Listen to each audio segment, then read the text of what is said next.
All right, welcome everybody. Welcome. DQ podcast at your service. Yeah, we in the building today. I'm LJ, and this is my boy Jay. Jay in the building. I think it was, as I said last episode, I think it was time for us to better introduce ourselves. Kind of tell you what we do for a living. Maybe a couple of stories, because I got some crazy stories. I don't know if I'm gonna get into them all today, but you started off, LJ. So what do you do for a living? Well, I actually work for my father's company. He owns a cleanup business, so we do carpet cleaning and we do mold remediation, flood damage, different things of that nature, junk removal, basement cleaning. We pretty much, do it all. The Cleanup Guys is the name of the company, and I've been working on and off with the company for about 9 to 10 years now. We've been in operation for over 20 years. So yeah, I was with my father from the very beginning when he first, birthed this in his mind, and then he went about doing it and he built something. So yeah, proud to say I work for my father's company. Yeah. Absolutely, and I never said this to you, but you always talking about how us as black people, and we can get into this too. We don't really own anything, and that's probably the primary reason why we're disenfranchised in this country.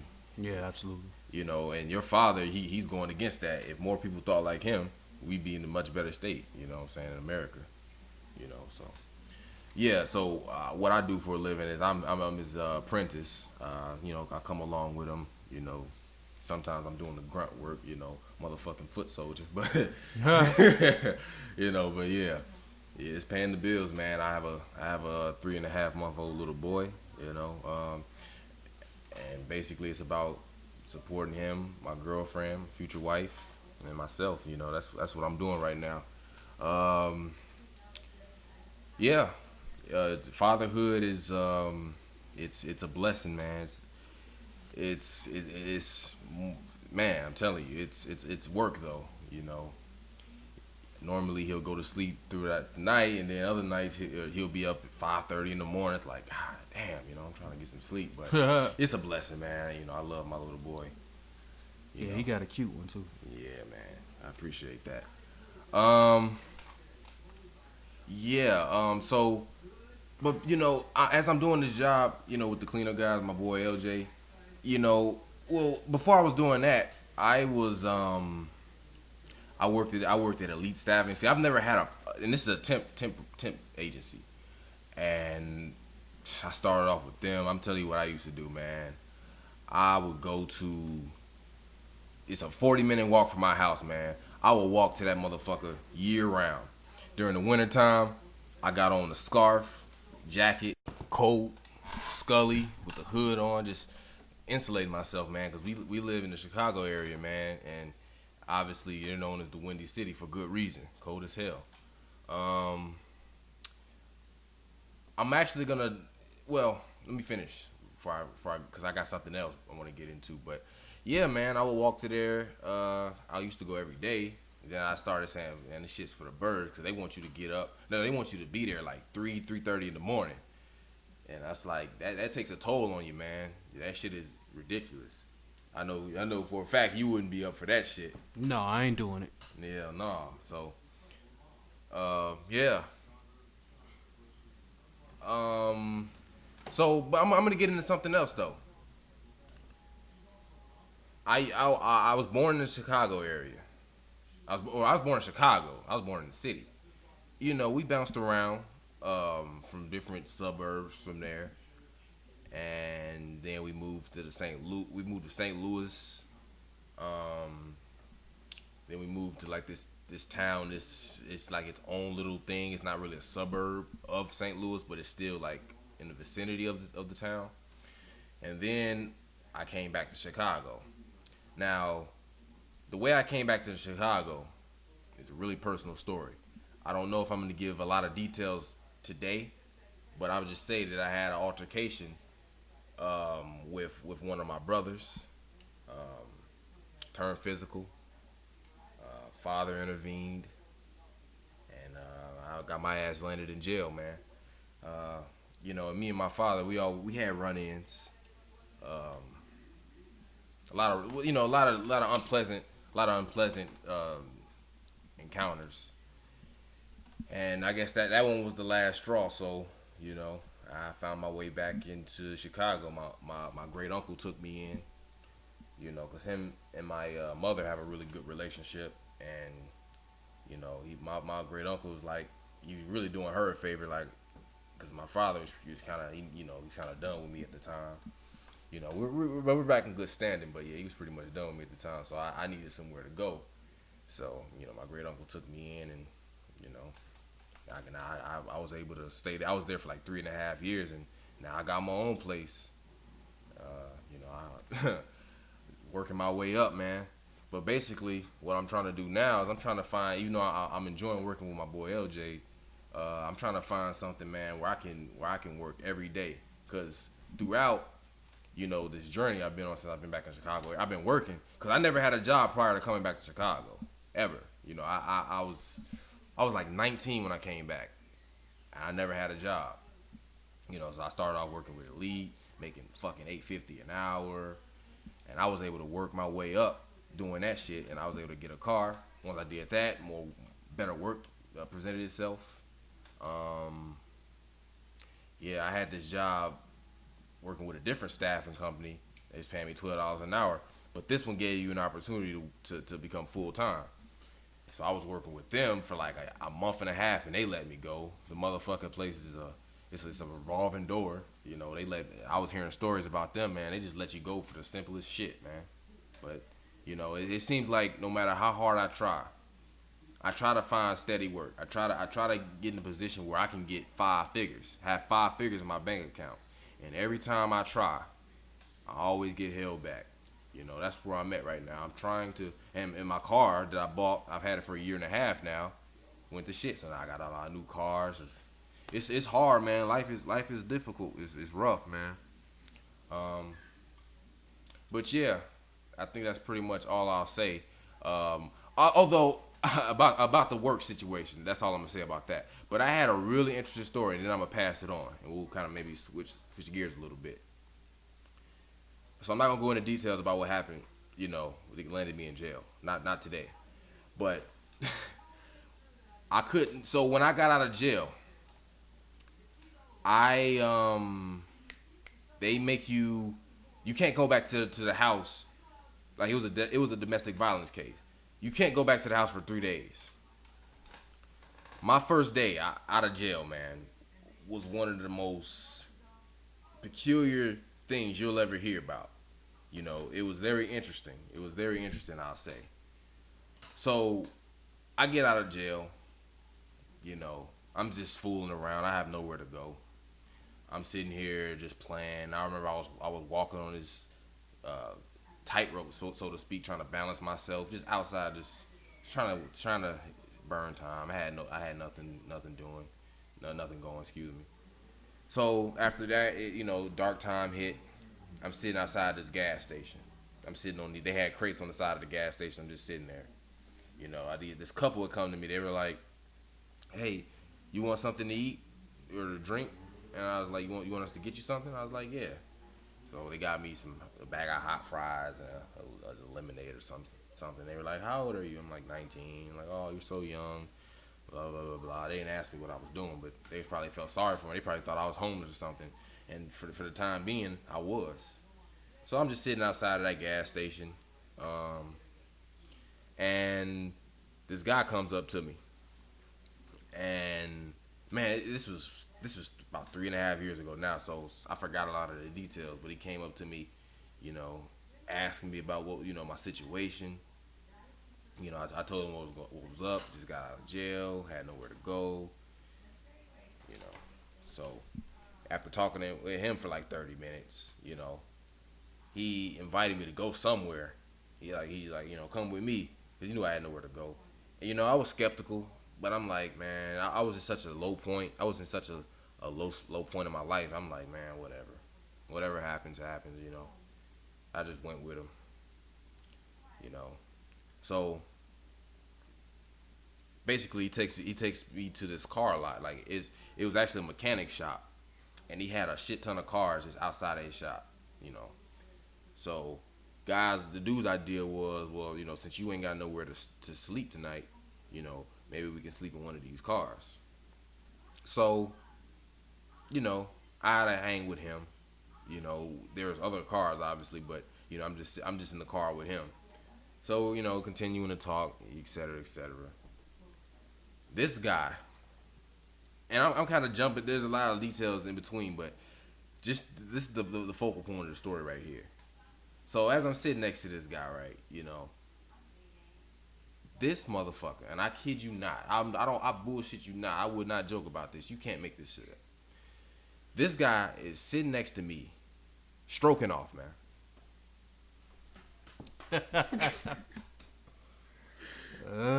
This guy is sitting next to me, stroking off, and I'm trying to avoid eye contact at all costs. And you know what? I think he was on some fruity shit because this guy, if I didn't look at him, like I said, but I was trying to use my peripheral vision to determine whether this guy was looking at me, and I think this nigga was looking at me while he was doing it, man. I kid you not, man. And I'm like, oh, what did I get myself into?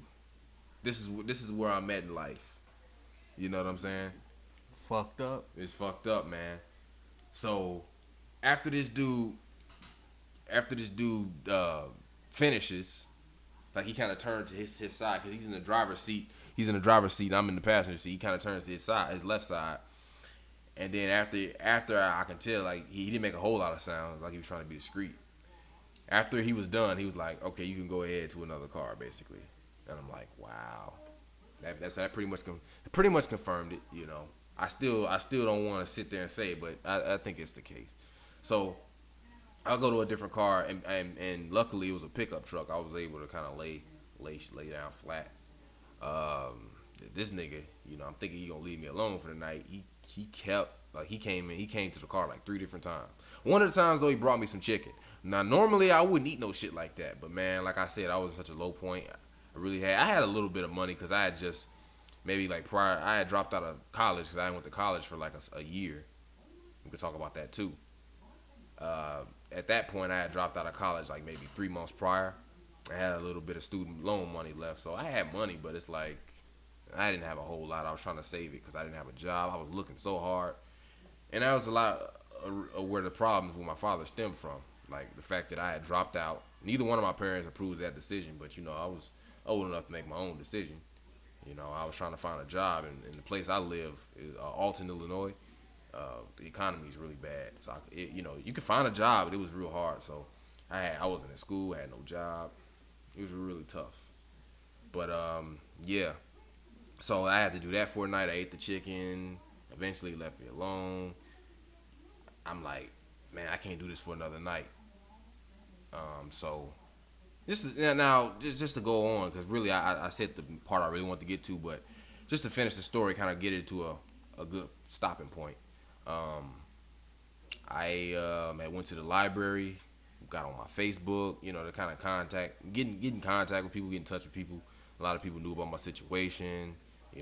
I had a family friend. He was actually a friend because I have 3 brothers. 2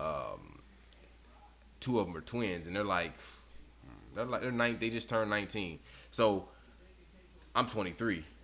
So it's a bit of an age gap, but their friend, he contacted me on Facebook. He's like, bro, what's good? I heard about your situation. You're welcome to stay with me. And I was like, man, I think I might have to take you up on that. So I stayed with them for about a week, and then my great uncle who let me stay with him, he came. Him and my mother, they came to pick me up, and basically that's how I ended up back here. Back in the Chicago area. Yeah, so my life is kind of crazy, man. And I'm gonna definitely tell you guys a story about what landed me at like getting into more detail, but I'm not really ready to talk about that yet. So yeah. So I just wanted to give y'all a little bit of insight, just a little bit. There's so much more I can get into, but basically we need to get into some other stuff. So we want. I don't know. There's a guy named Tariq Nasheed. I don't know how familiar everyone is with him, but you give the people a breakdown on top. Well, Tariq first Nasheed. of all, you gonna just skip over my life like it ain't shit. Well, like no, that. but you. Oh yeah. See, here's the thing. You already said that you didn't want to talk about it before. I wasn't gonna address that on I air. said I didn't want to talk about certain things, but I could give a synopsis of. Okay, absolutely. All right, yeah. All right, absolutely. I'm welcome to that. Go ahead. Yeah. So basically, a lot of things happened to me all in a very short period of time. I went through a lot at a young age, so it was just interesting how everything unfolded because it would change my life forever. But I was born in Chicago as well. Mm-hmm. My parents were kind of religious, so I used to rebel, gang bang, and do all that type of craziness. As I got older, I realized I just didn't want to be in my parents' house anymore. So I left for college under this program called CRCP, Chicago Regional College Program, where you had to work for a certain company. And if you work for that company, they'll pay for your college tuition. So the company so happened to be UPS. So I went to Chicago State University. Well, I should say I stayed in Chicago State University dorm rooms, and I went to Moraine Valley Community College under this program. That didn't work out. I ended up getting fired from UPS, fucking off or whatever. Got into it with my boss. So now I'm stuck because I don't know what to do. I'm staying in these dorms, but I can't stay in these dorms for much longer because I'm not working for this company no more. So I'm like, well, what do I do? And I had the brilliant idea of just going to the Navy. So I look up the Navy, get in touch with the recruiter. He puts me down, sign the paperwork. Next thing you know, a month and a half, 2 months later, I'm off, on my way to the military. Never had an inkling to go to the military before in my life. So now all of a sudden, I'm on my way. I end up being a cryptological technician. Basically, I had a top secret clearance. You know what I'm saying? I'm working for the government. There's things that I know that I can't tell to this day because I'm still under contract. But basically what the job entailed was just analyzing radar frequencies and stuff like that for the protection of the vessel, of the ship. So I ended up meeting a girl in the military. I actually, and this should show you how old I am because I'm 31, I had MySpace. Don't nobody use MySpace no more. You know what I'm saying? But I actually had one, and I met my wife on MySpace. And I wasn't even going to get a MySpace, but my dog at the time said, yo, why don't you get one? So boom, I end up getting a MySpace. I meet my girl, Tanisha, or I should say my ex-wife, Tanisha. So we get together, and within about 2 months later, we're married. Wow. See, you see how all this stuff is happening so quickly? Hell yeah. So now, boom, we're married. I end up having a kid. I get stationed in Hawaii, Pearl Harbor. I'm there for about a good maybe 6 to 9 months. I decide I don't like it, so I end up getting out of the Navy. We end up going back to Florida. This is where I was stationed at, where we met, where her family is. We're in Florida.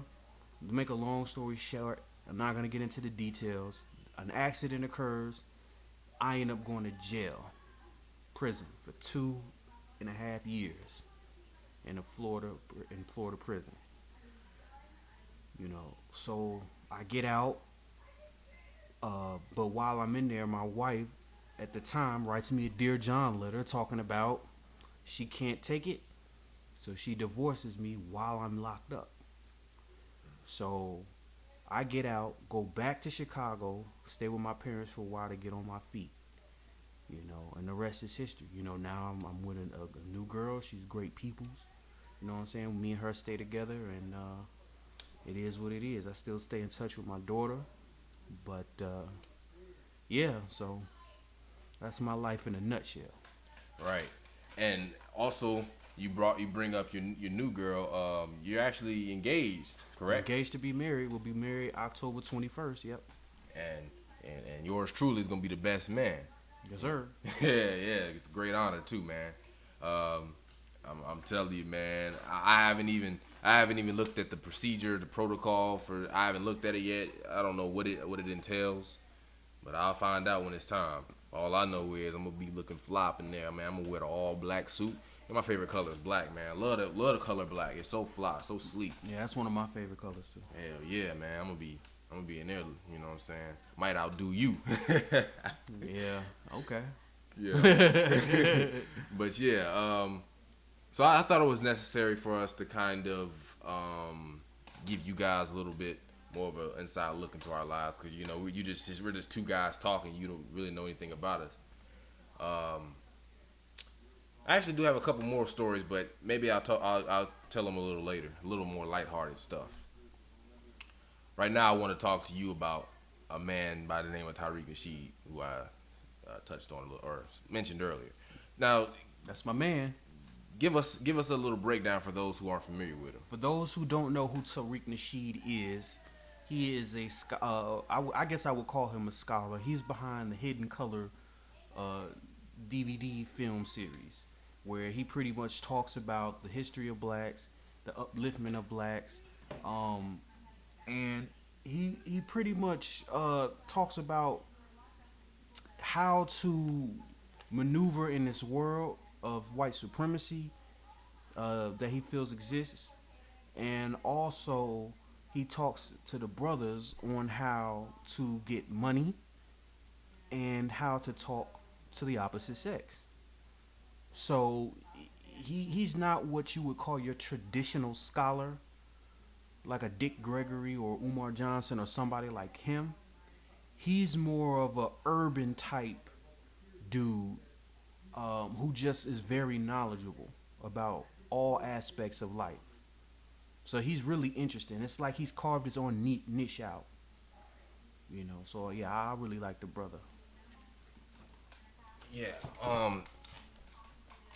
I became a little. I still haven't seen a lot of his content, but one thing I've seen is he did a interview with the Brilliant Idiots, a podcast with Charlamagne the God and Andrew Schultz.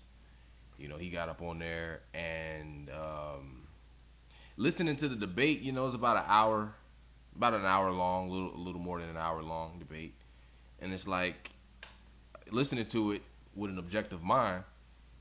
They both made points. You know, there was times where one stumped the other, like, and vice versa. They had each other stumped. You know, Andrew Schultz got mashed, man. Don't listen to this dude. He didn't get mashed. Andrew Schultz got his ass handed to him. He didn't get his ass handed to him. Listen to the debate yourself. Listen, anytime a person that you're debating admits that what you're saying is correct, they lost.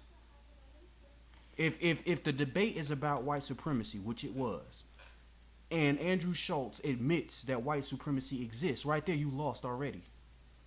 What are you debating then? I didn't really understand the debate, because it's like, you know this to be true, so why are you debating this man as to whether it is or not? Here's the thing. I don't think I would waste my time debating with someone who would sit there and say white supremacy doesn't exist. No, I don't. Nobody. And Andrew Schultz, you know, the name of his podcast is The Brilliant Idiots. Dude he's a smart dude. You know, intelligent dude as far as knowing what he's talking about and knowing how to articulate stuff. Like he's a smart dude all around. So he has enough intelligence to know that white supremacy doesn't exist. He has enough objectivity to know that white supremacy exists. What he was debating is how often does it manifest itself? What situations does that white supremacy manifest itself? In every aspect of life. See, but they were talking about specific. In damn near every aspect of life. They were talking about specific situations, though. You know, they were talking about which he lost in every one of them. District attorneys, and you know, every situation that Andrew Schultz brought up to ask whether white supremacy dominated or not. The answer was yes, and Tariq talked about how it's dominated. So in what way did he stomp Tariq? I still haven't. I never said that. You said he stomped him in some, and then Tariq would turn around and stump him in some. Oh, stump. Oh yeah. Stump with a U. I said stomp. My bad. Yeah, Stump. Yeah. I think he had him stumped. You know, at one point. I don't have the interview in front of me, and I don't have a photographic memory by any means, so I can't really pinpoint. But just if anybody who's listening, listen to the pod or the podcast. Nah, see, we gotta discuss. See, all right, well, finish whatever. Right. Listen to it yourself, and you'll see what I'm talking about. There, I think when they were talking about, see, Tariq Nasheed, his one-sided biased mindset it reared its ugly head really bad in one situation where they were talking about. He asked you, like, would you rather live in America now, or would you rather live in America back when they had slavery? Right now, you're a guy who makes, I presume, millions of dollars. You're able to write books. You're able to go around the country and speak, travel, all this good stuff. These are things you have the liberty to do now. Might not have been available to you back then. So tell me, would you rather live now, or would you rather live in 200 years? 200 years in the past, and he's sitting there saying, "Oh, it's no difference. It's all the same." Like, dude, when you say something like that just shows that you're one-sided. It's not in your best interest to sit there and say, "Well, it's not as bad as it used to be," which is the fucking truth. Okay, now let's get to the real deal. Tariq Nasheed explained his comments when he said it. What he's saying that is obviously he wouldn't want to live in antebellum slavery. Antebellum slavery is the whip and you picking cotton and stuff like that. Okay? But what he's saying is that the conditions that we are in as black people, being able to be gunned down without impunity, white people being able to shoot us unarmed, without going to jail or having anything happen to them, all right? That's exactly how it was back in the day. The most important thing has not changed. Now, since we've gone from slavery, from physical, which physical slavery does still exist. First of all, let's get that understood. Trying to make it seem like physical slavery does not exist is not the case. Not to mention that the Constitution does not outlaw slavery. If you read the Constitution, it says that slavery is abolished except when in punishment for a crime. So if you commit a crime, you can be enslaved. And if you don't believe me, ask the millions of black men, and white men for that matter, behind bars, you know what I'm saying, and say and ask whether they're slaves or not. This is why when you get out of prison as a felon, there are certain constitutional rights that you don't have. You can't vote in certain states. You can't tote a firearm in certain states. You can't hold a government job in certain states. There are certain things that you cannot do under that moniker. So let's not make it seem like slavery has been abolished. We have moved to another type of slavery, though, and that's mental slavery, okay? We are under lock and key mentally. Our rights are disappearing one by one. So that's basically what he was trying to say. It may change form, but it may not change. It won't change substance ever. See, you're saying that. I believe that you're smarter than Tariq Nasheed. I don't think he was saying that. You know what I'm saying? That's just my opinion. That's how you look at it. I don't know if that's what he was saying. I think he was saying that today is just as bad as it was when we had antebellum slavery, just period. He's saying antebellum, what we have to endure, quote unquote, today is just as bad as antebellum slavery. I don't think he's ridiculous. The man is too smart and too successful to be that dumb. He knows that antebellum slavery was worse than it is today. But he wouldn't admit it, But what he's saying, though, is that the most important thing about antebellum slavery is still in existence today. So, in essence, it's no better because we still don't have rights. We're still considered less than human. I mean, I hear you. I mean, we still got a long way to go, but let's even Charlemagne. If you listen to Charlemagne on the Breakfast Club, you can tell that he's pro-black. He's had Dr. Umar Johnson on the Breakfast Club like 3-4 different times. He's had Tariq Nasheed on the Breakfast Club like 2-3 different times. A lot of these guys he's had on there, and he once he kind of bragged about the fact who else gave him a platform. You know what I'm saying? And if you look at, he went on First Take briefly. And, you know, he was debating Stephen A. Smith about Colin Kaepernick, talking about, you know, just because he didn't stand for the national anthem, what he's saying means nothing. I disagree with Stephen A. too. That doesn't dilute his message because he or that he didn't vote. That doesn't dilute his message. You got two candidates who neither one of them you think will make a difference. What's the point of supporting either one of them? I agree with that. And I definitely agree that it doesn't dilute his message. So Stephen A. was wrong in my opinion on that. But yes, Charlamagne has shown on more than one occasion that he would be considered pro-black. And even he was on that podcast. He came in like later. But he said, like, look, it's better now than it was then. You know? Tariq explained what he meant by that. So people are not, and even if it is better, what does that have to do with there being white supremacy? What and what has that? How has that in any way trumped what Tariq said about white supremacy? Here's the thing. The thing is, it was white supremacy that got rid of slavery in the first place. For you thinking that it was us that fought against white supremacy and that's why it failed, you can think again. They decided that slavery was not in whites' best interest.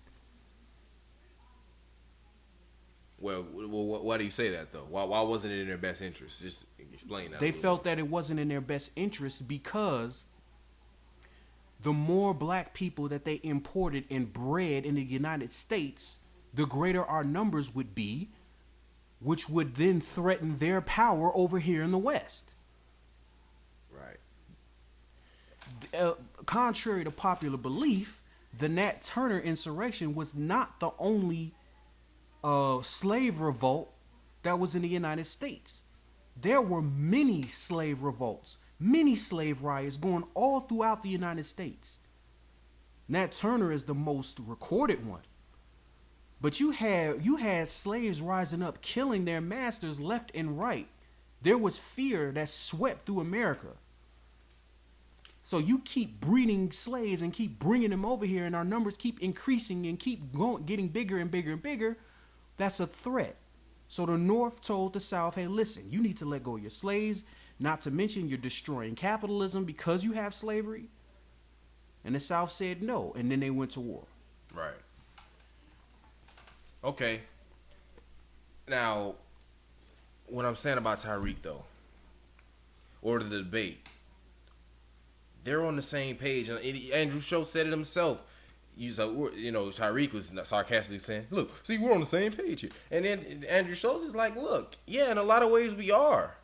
You know, that's the thing. He's way more objective. See, Andrew Schultz, the reason why you could argue he got the edge is because you can tell he didn't have a strong agenda. He didn't have a strong point. There's a difference between having not a strong agenda and not having a strong point. He didn't have. He was more open to what Tariq Nasheed was saying because he didn't have a strong enough opinion to go against it. No. That's okay, not, so you name how Andrew Schultz proved that white supremacy was limited.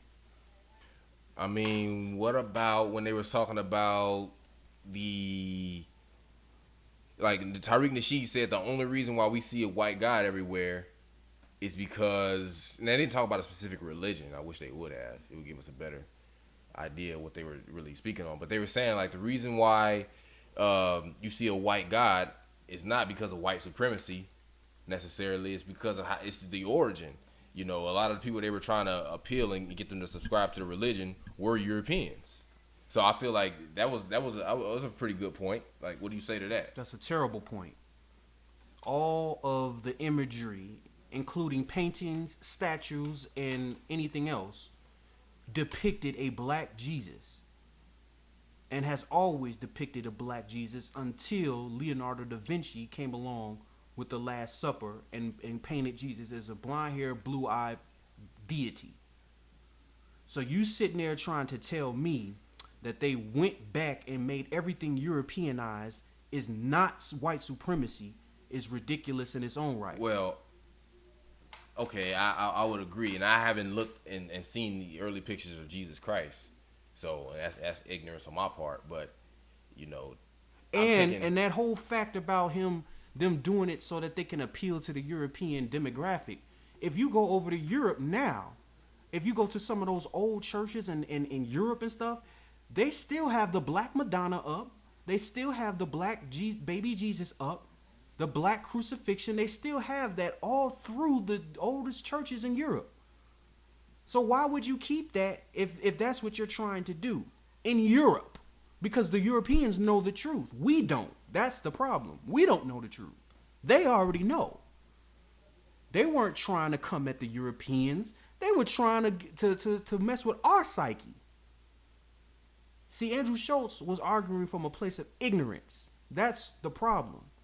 He didn't in no way, shape, or form trump Tariq Nasheed at all. I'm gonna go back because here's the thing. We're both black men, obviously, you know, and I will consider myself pro-black, but at the same time, I'm not gonna sit there and chalk up everything that happens to black people as an act of white supremacy or systemic racism. Not everything. A lot of stuff. Most everything. So much so that it's not even really worth debating it. Even if there is a 10% thing that occurs to us, which is not, it's so small when it comes in comparison to the majority that it's not even really worth debating it. See, that's headway. You know, Tariq Nasheed, I don't think he would come out and say that. So that's the thing. I think regardless of how factual a lot of the stuff he says is on point, but he is a race hustler. I believe that. It's like saying, is jail food shitty? And I say, well, I went to a jail over in buttfuck Idaho, and the food was pretty damn good.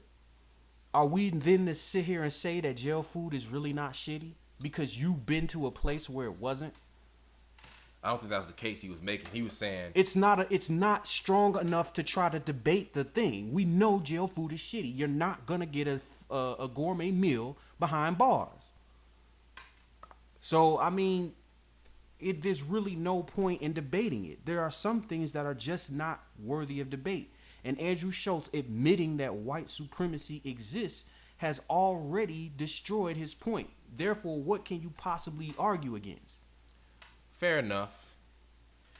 Let me read this to you and tell me what you think. This is a YouTube comment. It says in regards to Tariq Nasheed, it says, "Wow, look, another rude, sputtering, blathering, 80 IQ monkey trying to shut down the debate by being loud and obnoxious when he's proven wrong. Brown people live better in white countries than they do anywhere else on earth. Anyone who says differently is either too stupid or too morally invested in their anti-white position to look at the issue objectively." What is your response to that comment? My response is he just called me a monkey. Right. Okay? Right. So how can you make a racial slur demeaning my race and then talk about I live better over here? Yeah, that's the thing. This guy, you know, that's the thing. I wish he wouldn't have said that. Cause now I don't got no respect for him anymore. He's ignorant by calling us monkeys. So how can I therefore put any stock in what he says? Everything else might be rooted in ignorance too. Right. First of all, I don't know whether this man who's made these statements has been across the planet. Have you been to every continent, every country on this earth to say whether brown people live better there than they do here? Right. So how would you know? Absolutely. Yeah. So I wish I would have got a couple more screenshots because a lot of stuff I was reading, and I agree. Like Tariq Nasheed, it behooves him to embellish, exaggerate it. You know, the effects of white supremacy. It's in his best interest because this is how he makes a living. You know, this is the same thing people have said about Al Sharpton and Jesse Jackson. These people make a living off of perpetuating whether it's an idea or perpetuating the rhetoric of white supremacy. This is how they make their living. So they're not gonna really say anything to go against that. Now, do you see any truth in that? Say that last part again. Like, do you think Tariq Nasheed? Do you think he intentionally perpetuates the rhetoric when it comes to white supremacy and racism. He does that, and this because this is how he makes his living. Do you think it? Like, do you think he would come out and say? First of all, that's not the only way he makes his living. Okay. Okay, he makes his living in multiple streams of income. If that was the only way he made his money, then maybe you can ask that question, but that's not. I mean, he's written books on being a player, talking to females. He's did his Hidden Colors DVD series and stuff like that. He doesn't only make his money that way about talking about white supremacy. Right. Okay. As a matter of fact, he probably makes more money not talking about white supremacy than he does. So, what stream of income would that be? You think? What be? His white supremacy? The thing that, what's his primary source of income if not his like YouTube channel talking about that stuff? Like I told you, he writes books and he directs movies. Oh, so you're saying those two combined? Yeah. That are more. I would think. I don't know. Now he does have a radio podcast as well as YouTube. Right.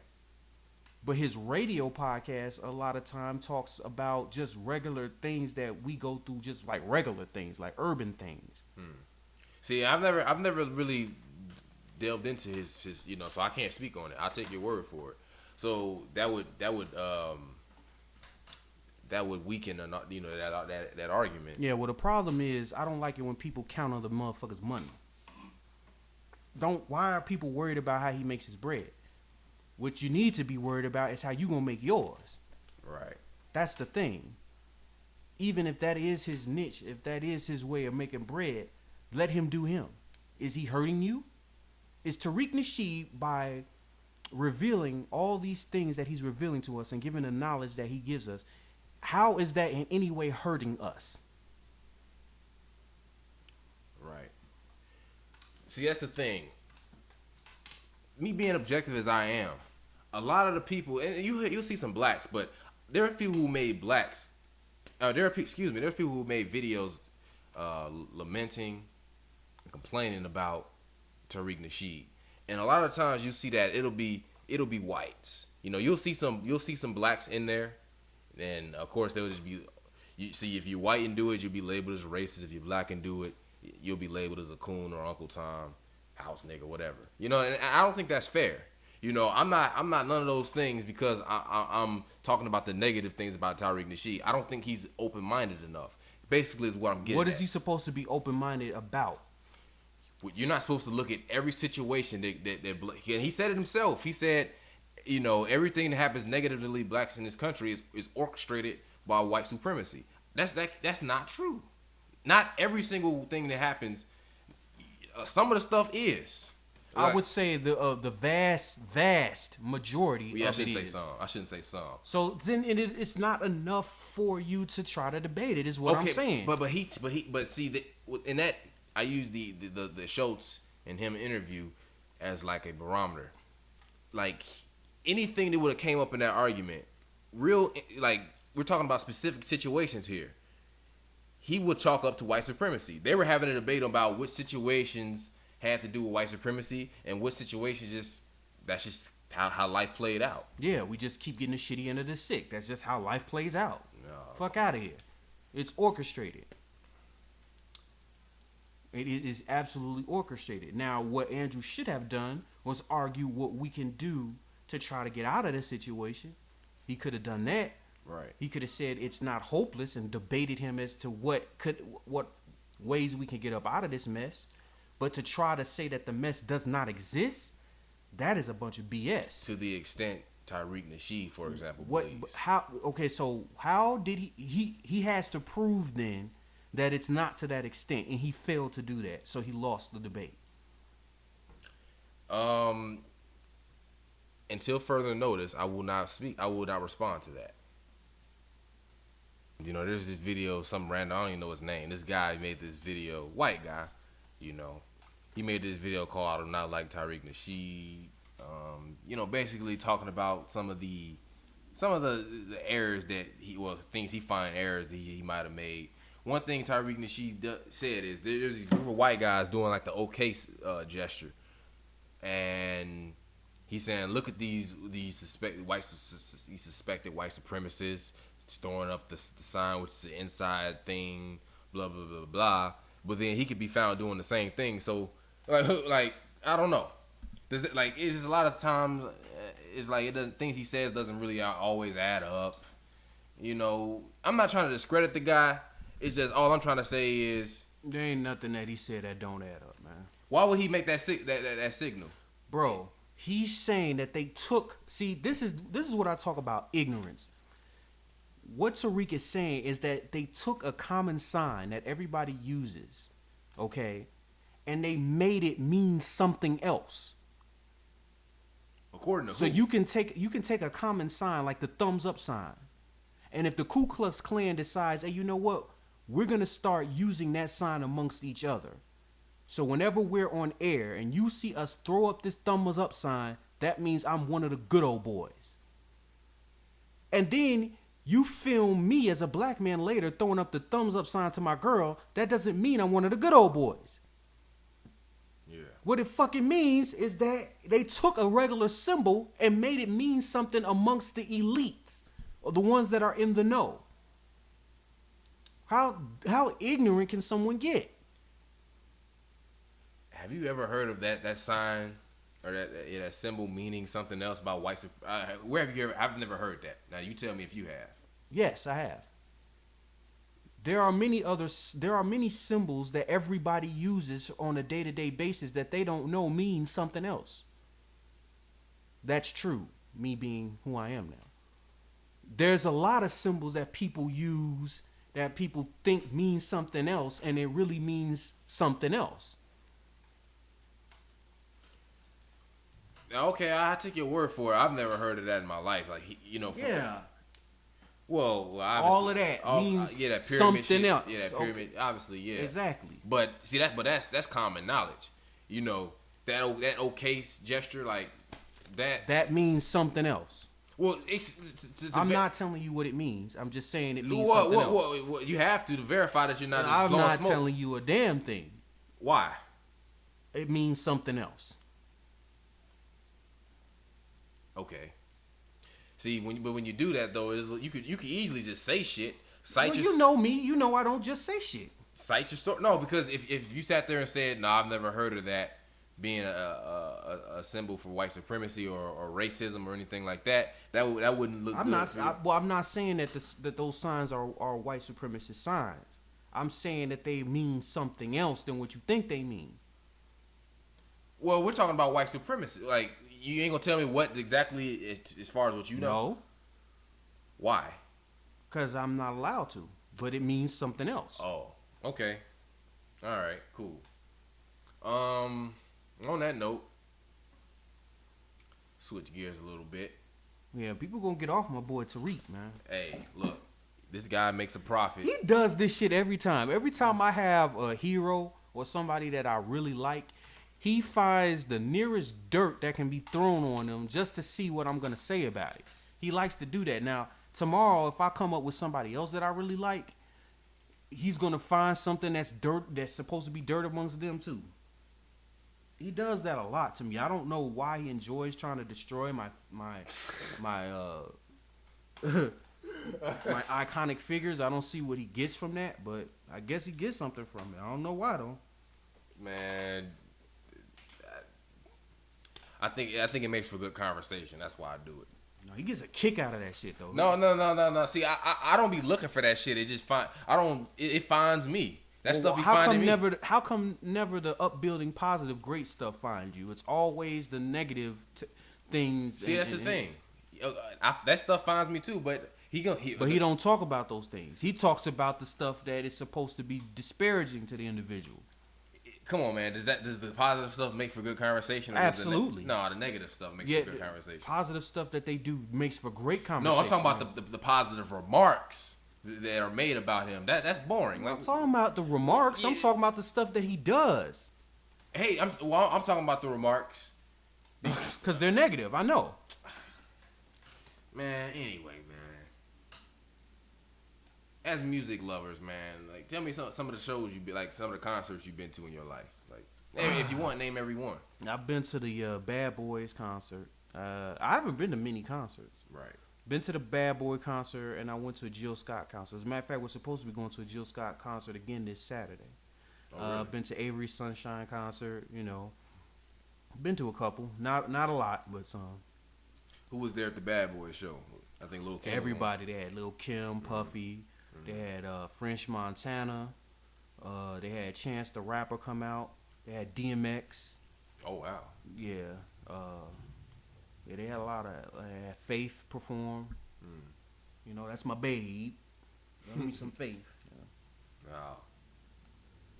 You know, that reminds me of something else we talked about off air. You know, the Tupac movie came out. I still haven't seen it. I heard. See, that's another example right there. Now he knows I love Faith, and now he actually had the gall to get upset at me because I believe that Faith was telling the truth that she didn't fuck Tupac. I didn't get upset at you, but yes, you did. No, I really didn't. You really actually did. Man, look, it's just, it's like, to me, when you believe something, you're not open to changing your mind, it seems. No, because there hasn't been any type of evidence to prove that she fucked Tupac. Why? Because the nigga said he did? Well, no, obviously he could very well lie about that, but it's like, it's just, if you listen to some, like, her interview on Vlad TV, she talking about, oh, I didn't know that he was part of Death Row, like, and they were saying, like, man, you're the only person in the country that didn't know that Tupac bailed out Pac out of jail, or Suge bailed Pac out of jail to sign him to the label. You're the only person that didn't know that. You know what I'm saying? So it's Faith was in Bad Boy, man. Faith was immersed in Bad Boy. So maybe at the time she didn't know Tupac was with Death Row. But even if so how does that link to her fucking Tupac? Because you're lying. If you're lying about your story, what else are you lying about? People were saying her body language indicated that she was lying. She was kind of antsy, shaky, you know. Oh, so they were psychologists now.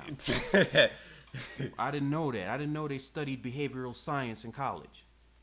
Hey, you know, sometimes you can have some amateur skills to pick up on stuff. Oh, okay. But let me read. They're forensic analysts now. They work for the FBI.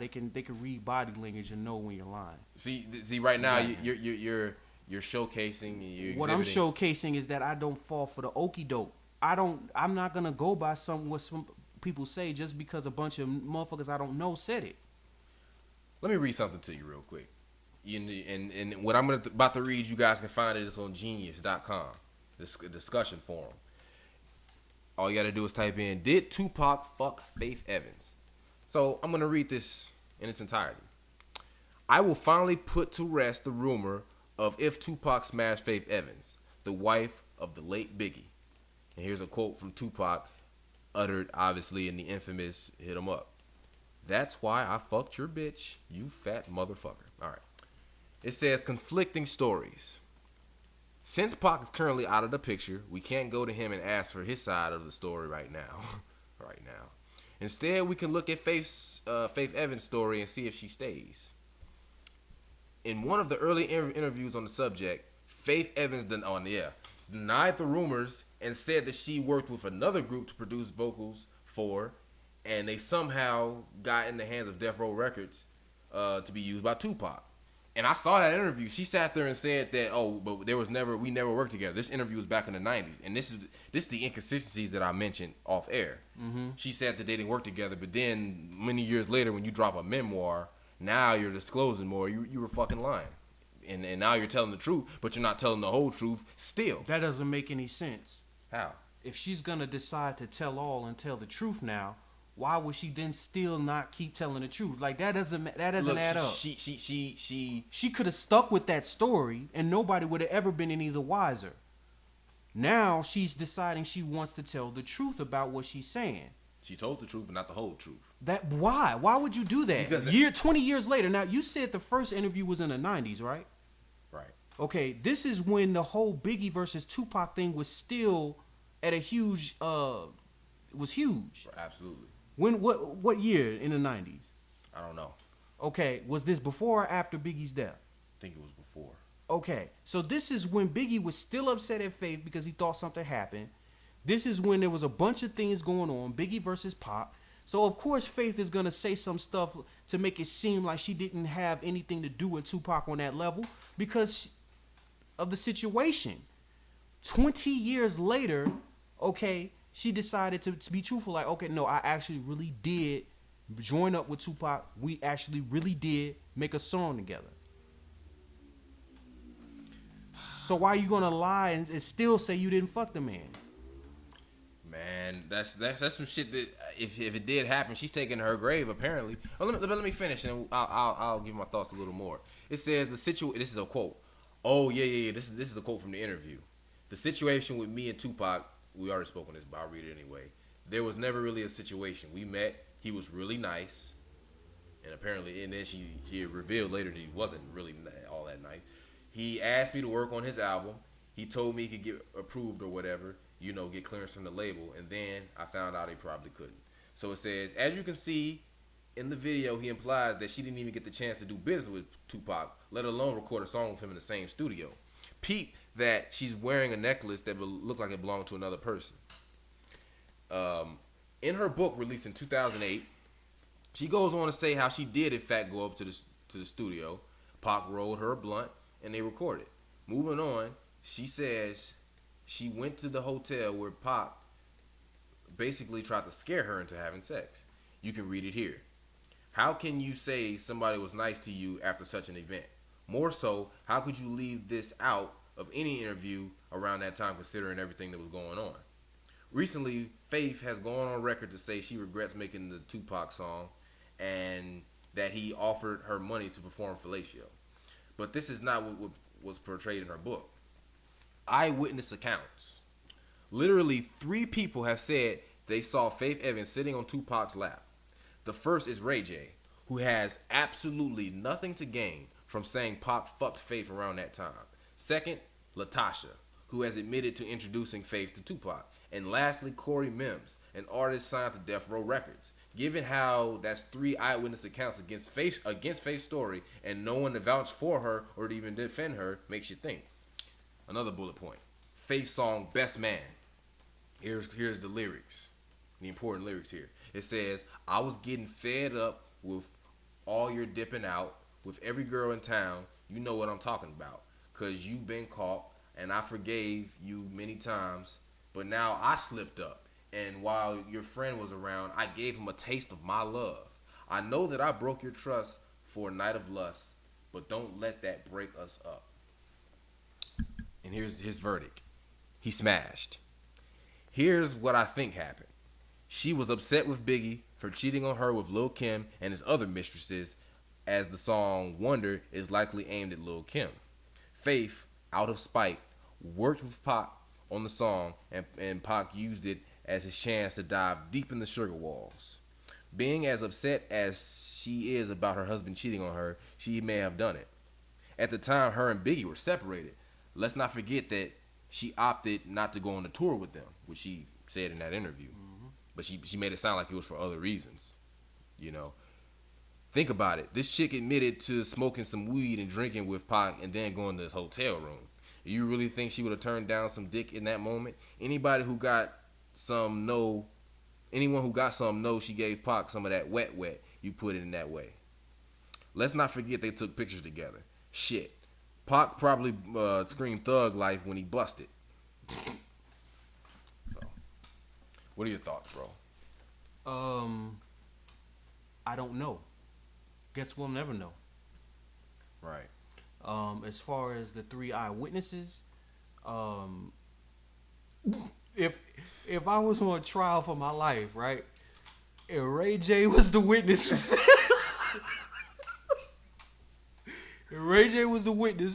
that I was innocent, I'm going my ass to fucking jail, man. Okay, that's all I got to say about that. I don't know who the fuck Corey Mims is, and I don't know who Latasha. Yeah, who's that? I don't fucking know. Is that one of the girls off of? No, that's way before their time, so it could be her. I don't know who they are. Right. Latasha. Let me see. It says Latasha Yeah, it doesn't say who she is. It says she's the one who admitted them. I mean, the one who introduced them. Yeah. How you go from sitting on someone's lap to fucking them, you know, who knows? Just because she sat on his lap doesn't necessarily mean she fucked him. Oh, Lord. Really? Really. As I done had dozens of bitches sit on my lap, that don't mean I fucked all of them. But listen to all this this documented stuff. You know What's really documented, though? She admitted that she went as far as going to his hotel room to get some money. And then and also admitted that he asked for head, which she declined. As far as we know. Well, why? First of all, why? What would be the point of her saying all of that? Why? Makes her book juicy. Huh? Makes her book juicy.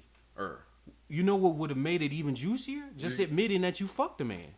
Hey. That would have been the juiciest of the juice right there. That's juicy fruit. That's juice. What could get any more juicier than that juicy bit of juicy information? I agree with you, but see, she wanted to go as far as she can without going on the edge. She was on the edge, but she didn't want to get pushed over. You know, I guess that's where it is. She wanted to get as far as she can without disclosing that. That would be how I would look at it. Look, I don't know either, but see, this is what I don't understand about him, right? Now, I say certain things about the female gender, right? That really, if you were to listen to some of the stuff I've said in the past, you would think I would be like, yeah, she fucked the nigga. When I try to give her the benefit of the doubt and say that she maybe took the high road, this nigga's trying to get me to convince me that she didn't. No, not necessarily. That he thug lifed all over her mouth. That's basically what he's trying to get me to say. So, nigga, do you want me to think highly of or not?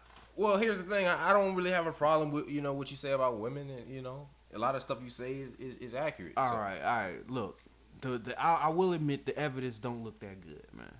That's all. I will admit that. I can be objective. The evidence does not look good at all. But Ray J, like, how do we know that nigga wasn't high as fuck or drunk anyway? Look, man. And what does Ray J have to gain? What did he have to gain from making all them whack ass songs he made? That whack ass I Hit It First. What did he have to gain for that but publicity? He got a lot of publicity. Exactly. That's all. He'll do anything for publicity. Hey, man. I'm just harping on Ray J because that's the only person I know. I don't know who the fuck Corey Mims is. Right. Okay, so that's all I'm saying. Okay, fair enough. I mean, as long as you be objective, I'm not sitting here trying to get you to say he did it or Pac actually hit. This is my first time hearing it. If you had gave me all this information in the car, my tone might have been different. Right. And that's the thing. I had already read it, but it was like a while ago, so I didn't even think to bring it up. But yeah, all right, that's what's up, man. Yeah, I didn't mean to just, go on a tangent. That was a pretty big tangent. So so those. Now, are you a Jill Scott fan? I am. I love Jill Scott. You love Jill Scott? Okay, that's what's up. How did just curious, you're getting ready to go see her this weekend. How did you get the tickets? You Oh, yeah, we paid for the tickets online. All right. How much do they cost? I forgot. Okay. Like $50, $60 each. Right. It might have been more than that. More like $80 each. Damn. Something to that point. Yeah. Okay. Yeah, so I've only been to one concert. I went to go see, I think it was back in 2012. It was the Chicago. Damn, I wish I could look it up real quick. I forgot what it was called, but R. Kelly was the headliner. You had Young Jeezy there. I remember Wale, Jeremiah. He wasn't even slated to be there, but he's from Chicago. He's like, I'm gonna go ahead and roll through. It was at the All-State Arena. Yeah, man. This chick, Elle Varner, who I remember she had Love Elle Varner. Where's she at, though? I don't know. She dropped off, but I love her.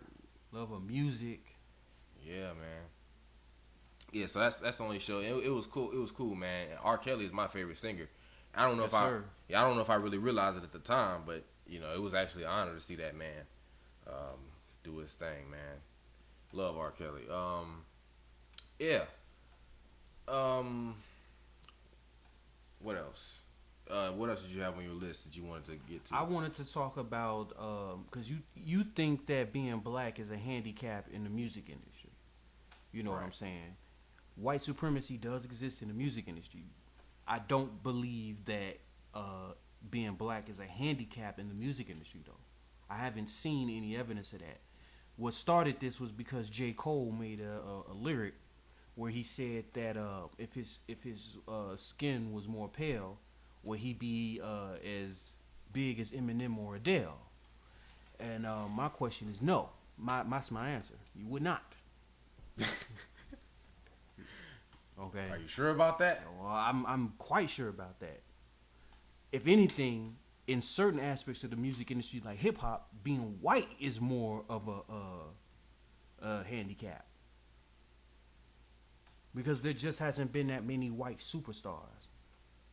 I mean, when you talk about white superstars, I can think of two: Eminem and Iggy Azalea. And Iggy ain't even around no more. She fell off quick, just as big as she got, is just as quickly as she fell off. Hell yeah. Right. See, that's the thing, though. You actually have to have talent.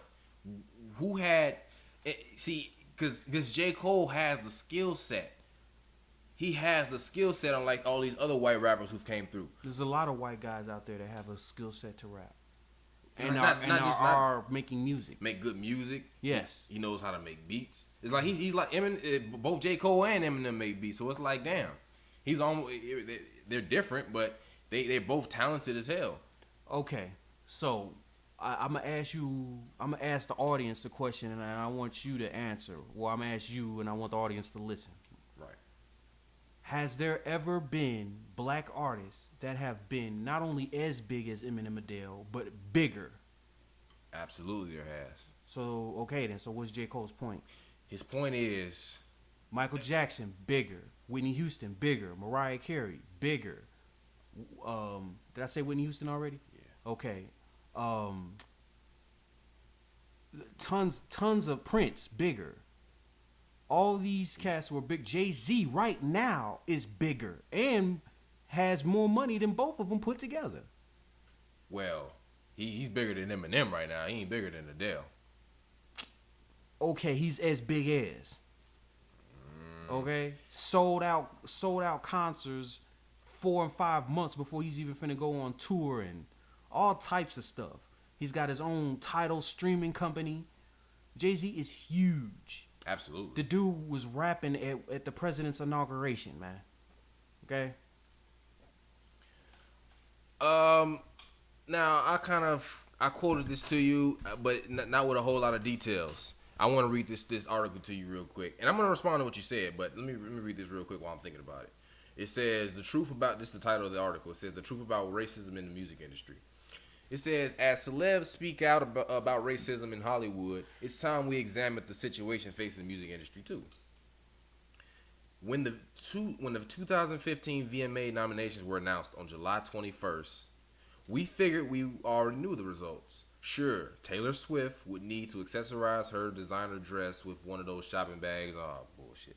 But I had to read it anyway. On wheels to cart about all her awards. Can't skip this, man. No, I can't. Because, okay, look, it says Ed Sheeran will rack up a couple of awards. No, for God's sakes. Ed Sheeran's a big deal. It says, and obviously Nicki Minaj, whose video for Anaconda broke the Vivo record for most views in 24 hours when 19.6 million people watched it in the space of a day, and it was a dead cert too. That's amazing. 19.6 million views in 24 hours. Yep. It says, but despite the video's undeniable impact, Anaconda was only nominated for 2 awards: Best Female Video and Best Hip Hop Video, missing out on the Best Music Video of the Year category. Okay. And Nicki Minaj's collaboration with Beyonce, Feeling Myself, didn't make the cut at all. So you're gonna sit there and tell me that Anaconda was the best music video? You're gonna take it like that? It's not necessarily like it reminds me a bunch of women walking around with their ass out. It reminds me. So how about we put Tip Drill as the best music video then? What? That's what we do. We'll do Nelly's Tip Drill. Was that as big? Because was that as big? Was that as impactful as Anaconda's? Wow, it was so impactful that they banned BET Uncut because of it. It wasn't because of its impact. It was because of its content. That's an impact though. Is that not an impact? I'm talking about a different if kind you of get impact. a bunch of college girls that band together to band it, that's an impact. Lord, it could have been. So how about we give that best video? That's a terrible comparison, bro. You know it. It is not. Okay, explain to me how it's a terrible. You just see, this is what pisses me off. He'll say something and then don't even explain it. Explain to me why it's a terrible comparison. Because the video wasn't nearly as big. That's why. Now let me finish. Wasn't the best video. It was a bunch of women walking around with their ass out, and she was walking up slapping girls on the ass. That's why it broke that many fucking views, because they want to see Nicki Minaj's ass. Had nothing to do with how good the video was. Let me finish the article, and then we'll see if they give you more insight. Because, of course, it's the 21st century, so Nicki took it to Twitter to question MTV's judging process. Hey guys, thank you for my nominations. Did feeling myself miss the deadline, or she tweeted before adding, if I was a different kind, quotes around that, of artist, Anaconda would be nominated for best choreo and video of the year as well. If your video celebrates women with slim bodies, you will be nominated for the video of the year.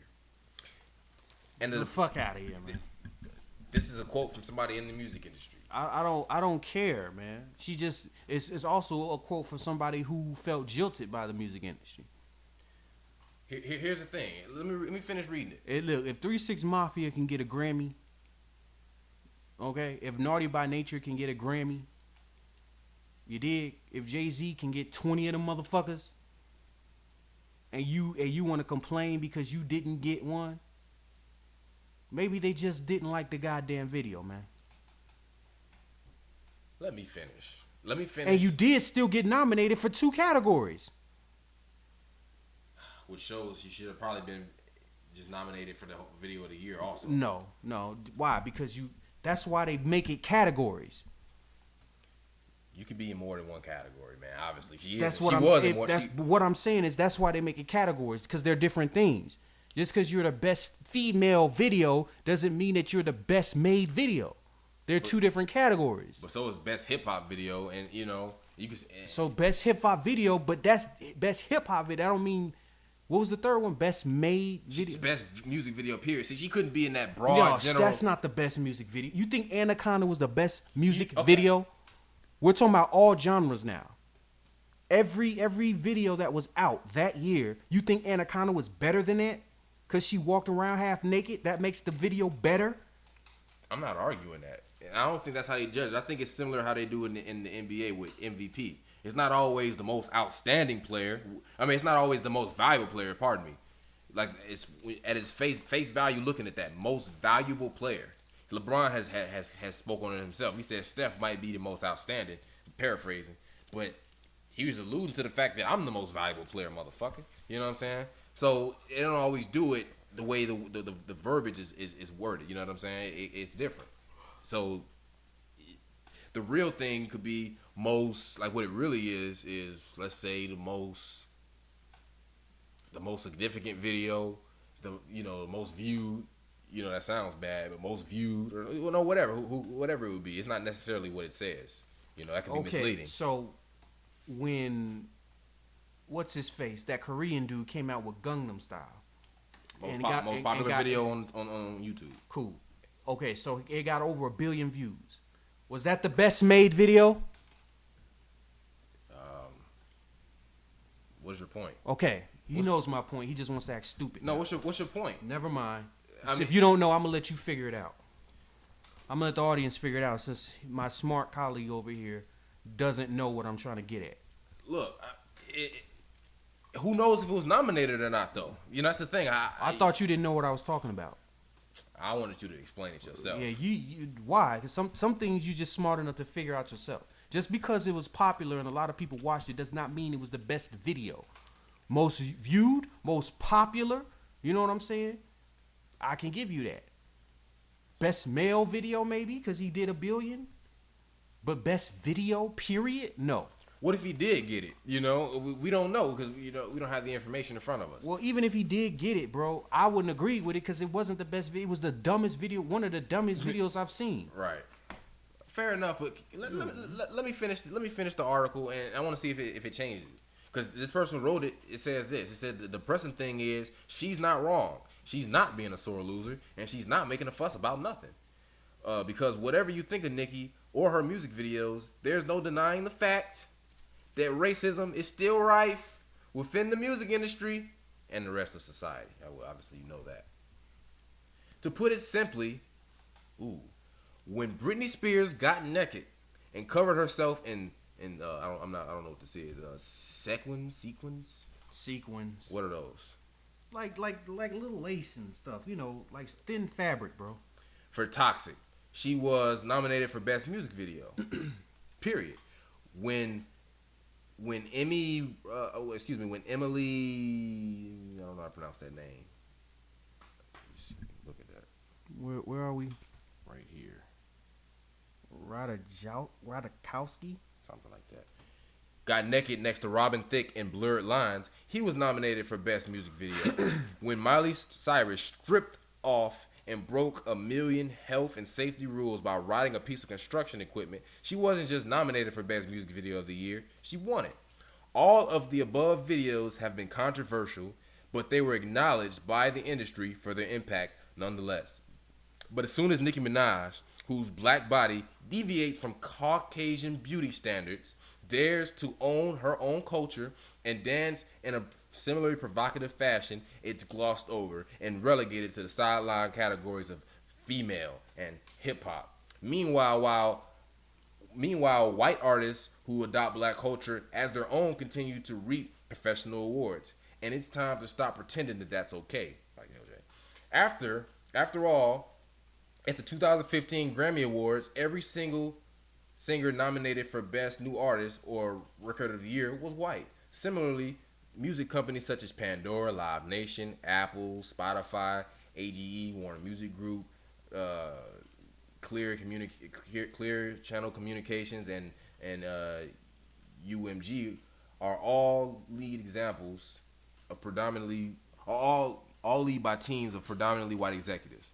And for the art form that's supposed to be breaking down barriers rather than building them up, that doesn't seem good enough, does it? What are your thoughts, man? Who votes for the VMAs, man? I never know who does that. I don't know. Okay. How many white people are in America, bro? Hell. 300 million something plus. No, that's how many people are in America. There's 190 million whites in America, bro. Oh, okay. How many black people are in America? Roughly 40 million. Roughly 40 million. Yeah. Okay? So that means that they got us but more than 3 times the amount. Actually, 4 times the amount. Right. Okay? So obviously they're going to vote more for the people that look like them than us. That's not racism. That's human nature. It's human nature. It's just like if we outnumber them 4 times. A black artist, a black woman or a black male would get the win all the time in the VMAs. When will we ever pick Miley Cyrus? Does that mean that we're racist, or does that mean that we just have a totally different idea of what we like than the minority would?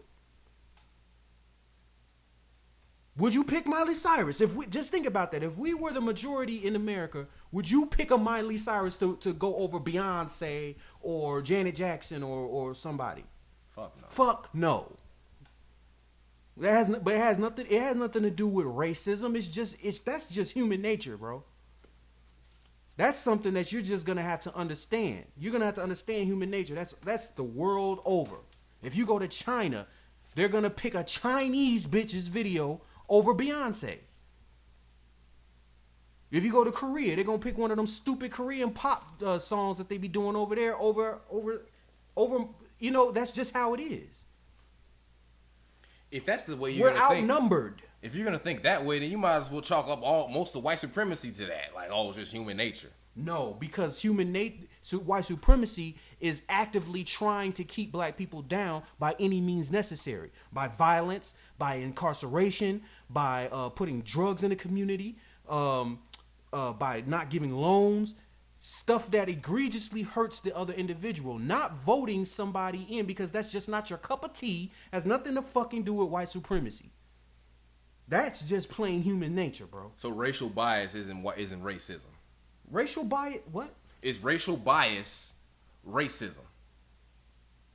To a certain degree, it just depends on what you're talking about. Well, let's look at so this. White people have a different sense of what they like more than us.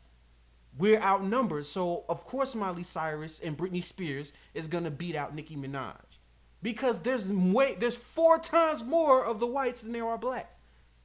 That's not racism. I mean, what you call it? White supremacy. That's just plain fucking human nature. Well, the word white supremacy wasn't in that article. We're talking about racism. Bro, is it racism? That's not at all. Not at all. Because you got more white people that are going to like their phenotype than somebody else's phenotype. It's hard for us to get that understanding because we as black people worship and love the opposite phenotype more than we do our own. So it's hard for us to understand why a race would like their own people more than another. Because we're not like that. We try to get their fucking hair. We try to put their fucking color eyes in us. The black man marries outside of his race more than any other man of any other race on the planet. So we can't get it. We're like, well, damn it, why wouldn't they pick a black person? We'd pick a white person. That's how they look at it. But anybody that understands culture and understands being homogenous and being within yourself understands that, but us. That's the fucking problem. We don't understand that. Your argument is glossing over the fact that the numbers the video did. How do you tie that into your argument? I don't know who all watched it. I'm sure some whites were in that. But my guess would be that the majority of them were probably black people that did it. I highly doubt that. Well, I don't know, bro. I don't know why you would highly doubt because 19 million of us wanting to see Nicki Minaj's ass. I don't understand. Half of the black race is male. That would be what, 20 million? So that's about right to me. So you think every black man in the country tuned in to Nicki Minaj's video? You think that was all no, her? Because I didn't. All of her videos, all her views in that 24-hour span were all the black men in the country. Oh yeah, because that Anaconda Don't was just the bomb. Like that song was just great. You're deviating from the point here. Yeah. Her ass had absolutely nothing to do with the 19.6 million views. It was the song. That's what did it. They loved the song so much they had to tune into the video. It had nothing to do with her body. That was an afterthought. Get the fuck out of here, man. It's not fair. See, I'm sure a lot of these songs we're talking about, like I know the video they were talking about, Wrecking Ball. That's not it's my opinion, but I don't think that's a very good song. You know, the video, she's skinny as shit. Like, so it's like this is what she's up against. Considering the numbers she did, she said it herself, man. Like I don't care what they said. Jada Pinkett said it herself that the reason why Will Smith wasn't nominated was because everybody was on some racist shit. When really it was the fact that the movie Concussion just wasn't that fucking good. Didn't you say you didn't see that shit? That's what people tell me who have seen it. And I've seen little bits and pieces of it. It doesn't look all that good to me. Just because you wasn't nominated for shit, I mean, I don't mean there's a lot of people who have had performances where they were snubbed, bro. White and black. Sure. Look, I guess we're going to have to, I don't know, agree to disagree on this one because I think if a white person did that number. It did not handicap Nicki Minaj. It did. Because how? Because she's still fucking rich. She's still popular. She's still famous. Absolutely. She's still getting a lot of views, right? What do you think handicap means? You think it makes it impossible? That's not what it means. How did it handicap her? Explain to me. It handicaps everyone. How did it? We're talking about this particular situation. How did it handicap her? If she had been white and did those kind of numbers in such a short amount of time, she would have got Video of the Year. I wonder how many videos. Oh, so she didn't get Video of the Year. That's how it handicapped her. It's a small. I mean, being black handicaps everyone. So she didn't get Video of the Year, so she's handicapped now. See, you didn't let me finish what I was saying before. You want to focus on this. It's not a big deal but it's still a sign of racism. It's not what the situation is on its own merit. It's about what it indicates is a big deal. I just don't care enough. I guess that's what it is. I guess there's so many much more bigger things that white supremacy affects that her not getting video of the year just doesn't mean anything to me. I don't care enough. Maybe that's what it is, bro. I just don't care that Nicki Minaj didn't get video of the year. Meanwhile, motherfucking police are free from gunning people down in cars with who are sitting there innocent. I guess maybe that means more to me than Nicki Minaj not getting a video of the year. And that's something else. You know, they acting like we can't talk about. Oh, so we can't talk about basketball because there's more important things. No, like, come on. Obviously, like that's that, more important. Stuff like that just does not do it for me. You not getting video of the year. Meanwhile, you're getting millions and untold millions of dollars. Your face is being plastered on billboards. You got corporate companies paying you to sell their shit. You got all of this stuff in your favor, and you complaining because you didn't get video of the year? Well, hell, I would say she's spoiled. You know? All right, so that handicap shit, that doesn't really apply for me. When I think of black, your skin color handicapping you, I'm talking about you going to the bank to get a loan so you can buy a house or start a business, and they shut you down. That's your skin color handicapping. See, that's the thing, though. Not you making $50 million last year and you didn't get video of the year. That don't do it for me. What do you think handicap means? Because you said you'd have to you'd have to get shut down in order for it to be a handicap. They didn't shut her down. As a matter of fact, they nominated her for 2 categories. No, that's what I'm getting at. Because they didn't shut her down. You're looking at it as, oh, it's all good. It makes it harder, but it doesn't make it impossible. Jay-Z got 20-something Grammys. It makes it harder, but it doesn't make it impossible. Quincy Jones got probably more Grammys than he does limbs on his body. That's including fingers and toes. I don't want to hear any of this shit because Nicki Minaj happened to not get it this year. You point at that, and then I give you all these instances where they won the highest accolades that they can get, and you just throw it under the bus like it don't shit. You gave me instances of people who were able to overcome their handicap. Absolutely. Period. That's all that is. That's a silly and stupid way to look at it. No, it's just the truth. It's just dumb. It's just the truth, and you're wrong.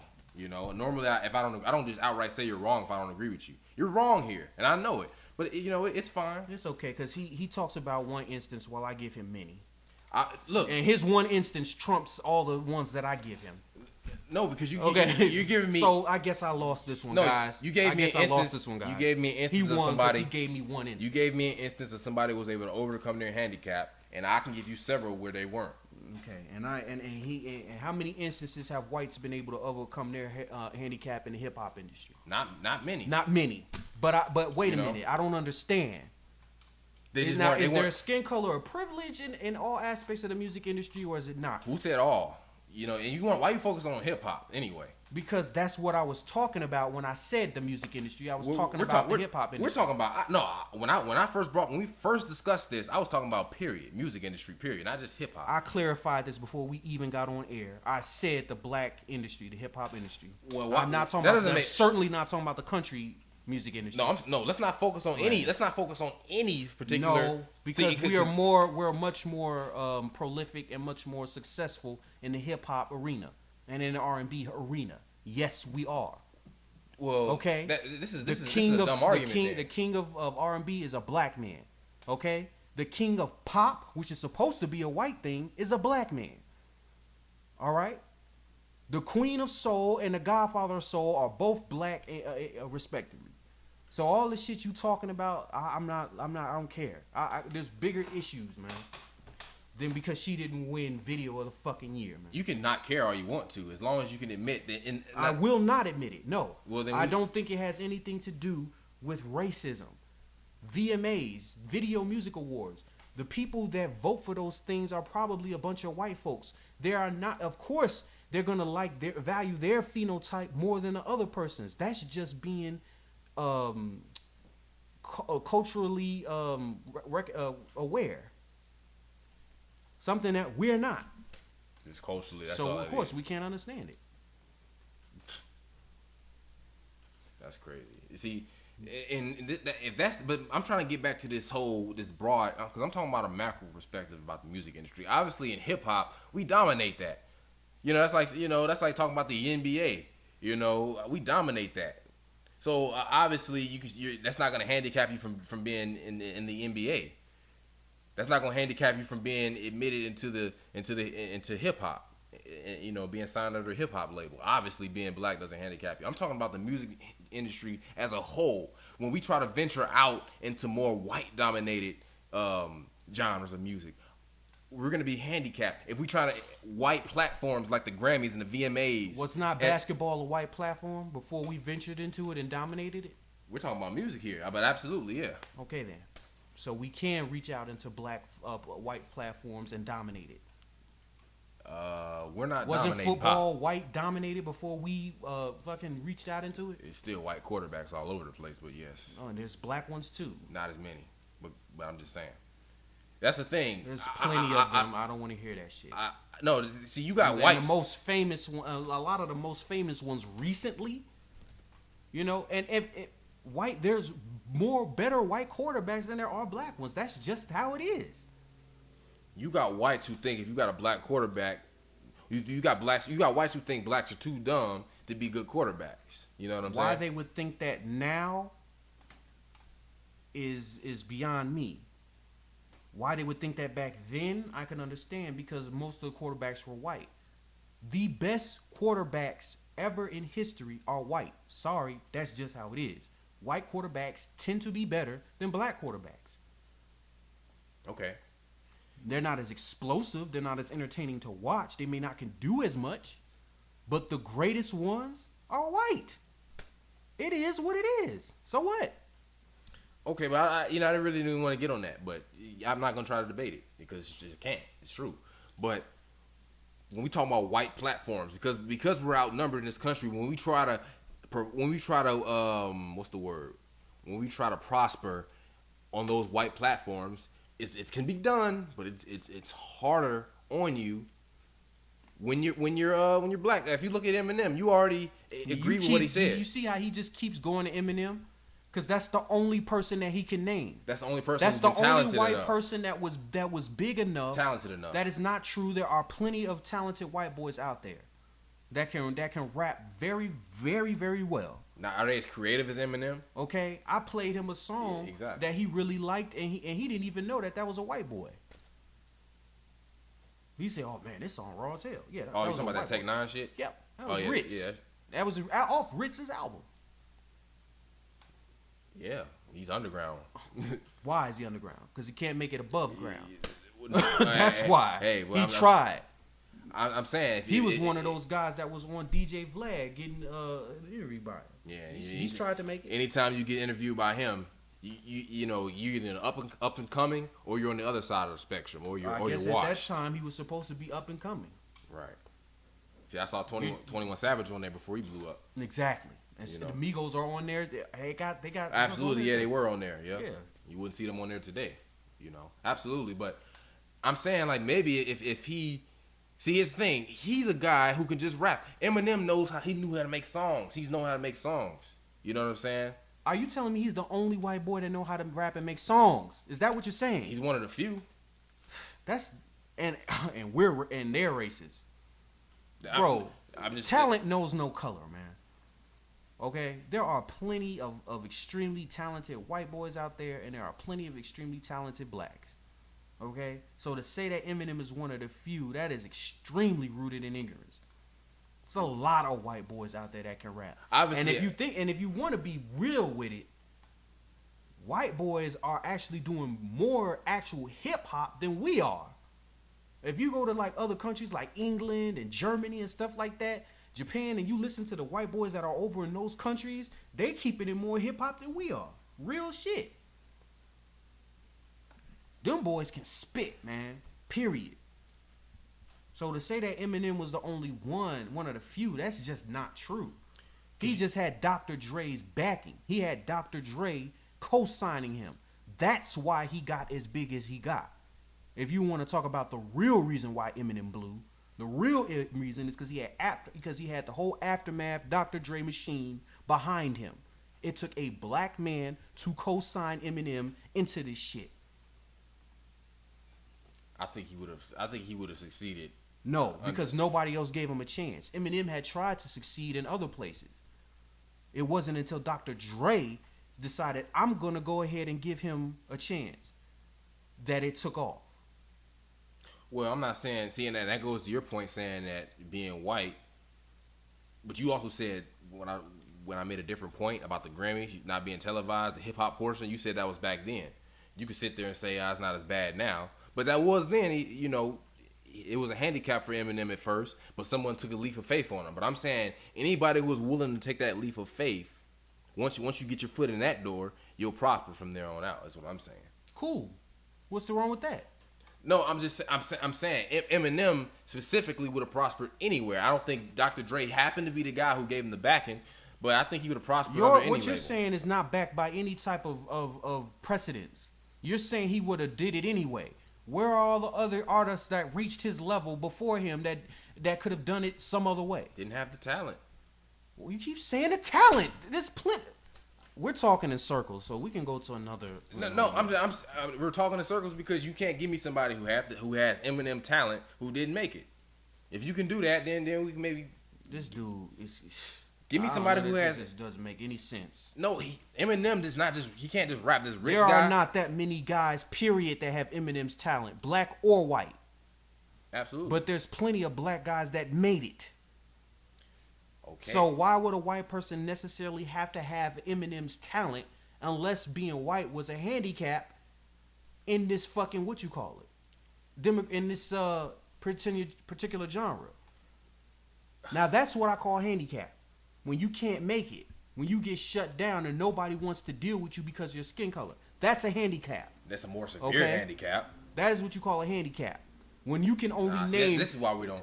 This is when you can only name one or two individuals that actually were able to do something. That's a handicap. This is why we're not on the same page. If I name you 50, 60 to 100 motherfuckers that have done it, and you still talking about some handicap? You can't name that many people. Got a problem. You can't name that many people who sold like black rappers who sold like Eminem. You can't. I didn't say rappers. I can name you many artists, period, that have sold that amount or more.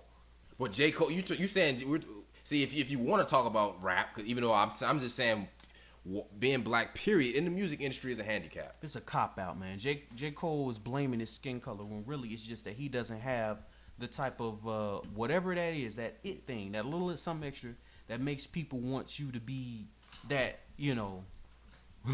that galvanizing. He just doesn't have it. I'm telling you that he wouldn't need that if he was white. What do you say to that? Huh? I'm telling you he wouldn't need that you're talking about if he was white. We've seen a lot of white guys that have his talent. Who can let's go over it. He can rap. He has deep subject matter. He has more fun, playful matter. Yes, Macklemore. Macklemore actually won a Grammy. We don't hear nothing from him now. He can't rap. He actually he won it over Kendrick Lamar. That nigga does not. He absolutely did. He admitted it. He shouldn't have. Mm-hmm. But he absolutely doesn't have J. Cole talent. Okay. That's subjective. That's your opinion. I want to know yours though. I think Macklemore has the skill set to do whatever J. Cole could do. Did he actually make a song that's as good as J. Cole? I don't know. I didn't listen to his album. But that is a very talented rapper. Deep subject matter, absolutely. He made a song talking about how gays are discriminated against, homosexuals are discriminated against. Mm-hmm. We're going to be deeper than that, saying that hip-hop should accept them. Right. Whether I agree with that is another subject, but that's deep subject matter. Right. Same Love, I think it was called. Mm-hmm. Yes. But we haven't heard anything else from the man, have we? I'm not trying to deny that being white is a handicap in hip hop. I'm not denying that. Amongst blacks, that is. Amongst blacks. Not with whites. Not with whites. Now you need our backing to some degree. Like black, we need to give you our backing. But if whites are rocking with you, they're just rocking with you. It depends on what you're doing. If if you're gonna try to reach that superstardom level within hip hop, you're gonna need our cosign. Now you may have a big cult following. You might have a big group of whites that follow you underground, and you'll never be poor again. But that ain't what we talking about. Right. Okay, well, I don't know. I think we're going to have to agree to disagree on this because you keep focusing on hip-hop. But when I'm trying to have a more broad discussion, you're saying the same things, but like I'm not really getting I don't think you're making a really good argument. How? When we talk about the broad, like being black in the every genre there is, in except for hip-hop, I was saying R&B, if we try to venture off into white-dominated genres of music, number one, and when we're on white platforms like the Grammys and stuff like that, we're gonna have a hard time. I'm saying it's gonna be harder. It can be done. It's possible. Obviously, it's possible, but it's that much harder. You have to go the extra mile. Okay, so right. What other genres of music is it hard for black people to get into? Let's say pop. Well, pop, that is the worst example that you could have picked. I was hoping you'd pick pop. Because every black artist that crosses into the pop world. Obviously. And they do better in the pop world than they did in the hip hop world. No, I'm talking about somebody who only does pop. The only guy I can think of is Flo Rida. No, I'm not going to allow you to try to control this narrative because you just got hit in the corner. I really did. Okay? That's how you I don't want to hear he's just pop. No, you don't have to just do pop. Your question was, how hard is it to cross over to that genre and do well? No, I'm telling you, every black artist that has done extremely well for himself has crossed over quite successfully to the pop arena. From Usher to Michael to Beyonce to anybody else you want to think, even James Brown. Okay?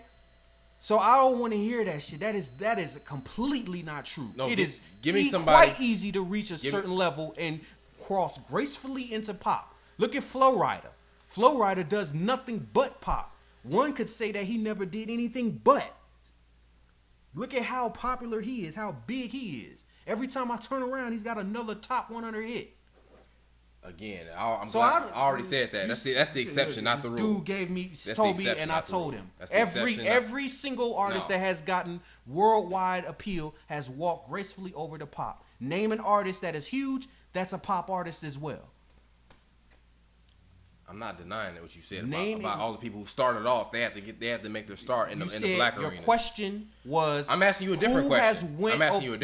No, I'm not gonna. At first, we're gonna talk about this. Then we can go to another one. You just spoke on that for like 3 minutes. No, because he's trying to make it seem like the question has been the same since the very beginning. No. So if you want to ask me that, then we can answer that second. You interpreted it. You took an L, bro. No, you interpreted it. You took an L, bro. I didn't take shit. Yes, you did. You interpreted it. You said what black artist? How can we cross over to a white arena? You interpreted it the wrong way. That's what he said. So now I'm rewording it in a way. He said we try to take over a white platform and have a hard time. That was his question. Answer this question. I named him. He doesn't want to answer the real question. No, because before we do that, I'm going to settle this. He likes to jump subjects before we've even settled one. We're gonna settle this one. We're talking about the same thing. He asked me the question. Audience, you heard him. Okay, you could put it in the comments since y'all should you guys decide to do that. The question was, what white platform can black people get into, and it'd be harder for them to get into that platform. As an artist, it'd be harder for them to be, prolific in that platform. I never used the word crossover. Okay. Either. You said take over a platform. Crossover. Get in there. What's the difference? When I hear the word crossover, and maybe this is wrong, but I think of somebody who started off doing R&B. It doesn't matter. Or hip-hop, that's irrelevant. And then going. I'm talking about somebody who doesn't matter where who's solely a pop artist. It doesn't matter. Answer that question. You can't do it. It doesn't matter. You can't do it. It doesn't matter. You won't even attempt to do it. Every black artist that was huge has gotten into the pop arena, whether he started in it or crossed over. It doesn't matter. Who only does what pop? What difference does it make? No one does it. It doesn't matter. It doesn't matter. It does matter. No, you won't even. He thinks that means something. You won't even entertain it because you don't have an answer. Because he's just trying to change the narrative because he didn't like he had to take an L. I didn't take anything. You took an L, bro. I didn't take anything. You lost. I didn't take anything. Yeah, you did. You're the one who's evading questions. You're taking an L. You're taking an L. It doesn't matter whether they started in pop because most black people don't really start in pop like that anyway. They go pop because they know it can get them more money and get them bigger. There ain't too many black people that want to start in pop, so they would. Of course, they wouldn't fucking start in pop, dude. Well, I thought we. So this is irrelevant. I thought This is irrelevant. No, it's not. I thought we didn't have culture, and we're trying to be. We want to venture off. No, but we like different things that other people like, bro. Like I said, that's generalizing, though. You know, Seriously. we just like he said, fuck no, we wouldn't vote for Miley Cyrus if we were the majority in the country. We wouldn't. Okay, but we can't speak for everybody. We don't. You know what I was asking when I said I was talking about person. the majority of the country. You said fuck no, we wouldn't. You weren't just talking about you and I. Look, man. See, you see how he likes to play games? No, I'm not playing. I'm not finna allow him to do it. You won't answer my question. I already answered it. Besides Flow Rider, that's the exception. It's irrelevant. Give me 2 or 3 more examples. It doesn't matter. And then you can I just answered. First of all, what you telling me that I didn't answer your question is a bald-faced lie because I did. You interpreted I said we as correct. black people would not even do that route because we don't fuck with pop like that. Well, the only reason why we go to pop direction is to make more money. That's the reason why you think it doesn't. You know what I'm saying? So that's why it happened. We don't know if that's the reason. So how come they can do it now? How come they can go over to pop? Well, they already established themselves. So what? That makes a difference. What's the difference? Who cares if they started in pop or they crossed over? You asked me what white platform makes it harder for us to do. I'll admit it's still an accomplishment to cross over. Even if you started off in a black genre of music, it's still an accomplishment, you know. But I want you to give me somebody who is solely in the white world and doesn't cross over, and who succeeded. I think that would help your point a lot more. To you, it's irrelevant to me. Okay, it can be irrelevant to you, but why can't you sit there and say, "Well, I can't think of nobody, but it's irrelevant." Say that, and then I'll respect it a little more. Why are you trying to tell me what to say, dog? I'm not telling you if that's how I want. Crazy. Tell me how you feel. Don't tell me how you feel. But you want me to answer the question, and I've already answered it twice. There are not too many black people that will rise up through the pop ranks in the first place. Most black people don't want to be pop. They just go cross over pop because as they start to get bigger, they realize this is where the money is. I didn't ask you for the rationale behind why we don't see it a lot. I just asked you to give me someone who you know. I did. I said Flow Rider. You dismissed him because I mentioned him before you did. I don't remember you telling me about. When did you say this? I can go back. You talking about in this conversation? In this conversation. Okay. Well, I don't remember you mentioning no Flow Rider. I'll go back. I said besides him, I want like 2-3 more examples besides him, and then I'll be like, well, shit, you can't do it. He's and it's irrelevant. That has absolutely nothing to do with what we're talking about. How can you say that? Because there are, we're talking about the music like industry. I said, most of the individuals who are huge, most blacks that have transcended music have went pop and went there gracefully. Most every big most every big black artist that you can think of is in the pop genre as well. Sure. So just because they didn't come up in it doesn't help your point. I don't see what. I would look at it like this. Here's why I think it helps it. Because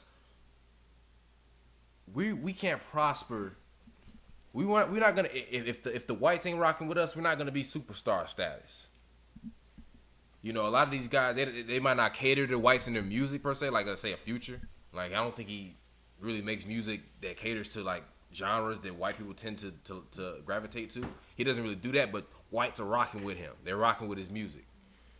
So I would say if they're rocking with that, they're definitely gonna rock with him if he does transfer over to the genres they tend to like more. So, but I'm saying if you try to make your start in their world, I feel like you're gonna have a much harder time. Now, I'm not sitting here arguing that it's impossible either. I'm not talking about impossibility when I talk about anything. I'm just saying it's harder. Now, given the circumstance, given the situation where you don't see it really at all, except for Flow Rider, I would say it's extremely difficult. Just still not impossible. I think it's possible, but it's extremely difficult. Can you give me somebody who started off? Now, after I explained it, do you think it's more of a valid question? No. Well, I don't know what to tell you then. I don't know why the person has to start off in it.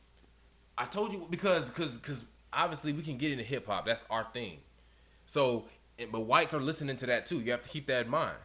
You see, and I already thought this, but I'm kind of coming to the realization, like, well, yeah, if you start off in hip hop music, yeah, whites are they're listening to that too. Why wouldn't they accept you if they're listening to you in that? They're definitely going to accept you. Because you become even bigger when you cross over to pop. Right. So that means individuals that were not listening to you are now listening to you. Some, but I feel like you're going to still have people who ain't. I'm not listening to him in either arena, you know. Because you're you know, if you're a successful pop artist, a lot of whites are listening to you enough for you to be a superstar. Put it that way. Look, I think it's valid whether you do or not. Just say I can't think of nobody, but I don't care that I can't. It's not relevant. Okay, I can't think of nobody. I don't care that I can't. It's not relevant. I mean, okay, that's what I've been saying. No, but you know, you've been trying to avoid saying I can't think of nothing, like you think it hurts your point or something. It does not hurt my point because it's irrelevant. Well, you were acting like you thought it did because you wouldn't answer the question all that time. No, it's just not relevant to me. I don't care that the person didn't start in it. You're conversing. Because the question was, what white platform can a black person get into and be prolific in it without any problems? Every black person has crossed over. That's who. Man, it could be done. I mean, it happens a lot. Again, you know, I understand that blacks have a pretty good shake. I ain't gonna say it's completely even. The playing field's not even, and it's almost like you're trying to argue that it is. The playing field's not even, but it's. No, I said it's not a handicap. No, but I know I'm not talking about what you said. I'm talking about how you feel. Would you agree that the playing field is even for us? No, it's not even, because most of the companies that own a lot of these black artists, like Universal and Interscope and stuff like that, the whites own it. Mm-hmm. Yeah, absolutely. White supremacy is in every aspect of our life, bro. But when I'm talking about handicap, I'm talking about being to the point where you're just shut down, like how whites are shut down in the hip hop industry. That type of shutdown, bro. We got a lot of prominent blacks as music artists. Absolutely. A lot of them. Absolutely. And I'm talking about the top far reaching, because even though Dr. Dre may not own Interscope or whatever, he owns Aftermath. Yeah. Russell Simmons owns Def Jam, or is a part owner or something. Yeah. Now Universal owns Def Jam, but ain't no black about to own no damn Universal. Yeah, but he ain't no, just run of the mill type dude. There's execs. Look at L.A. Reid. You're right. See, I think here's where we're getting caught up. We're getting caught up on semantics. You know, you think handicap is too strong of a word to use. I guess that's the main reason why we disagree.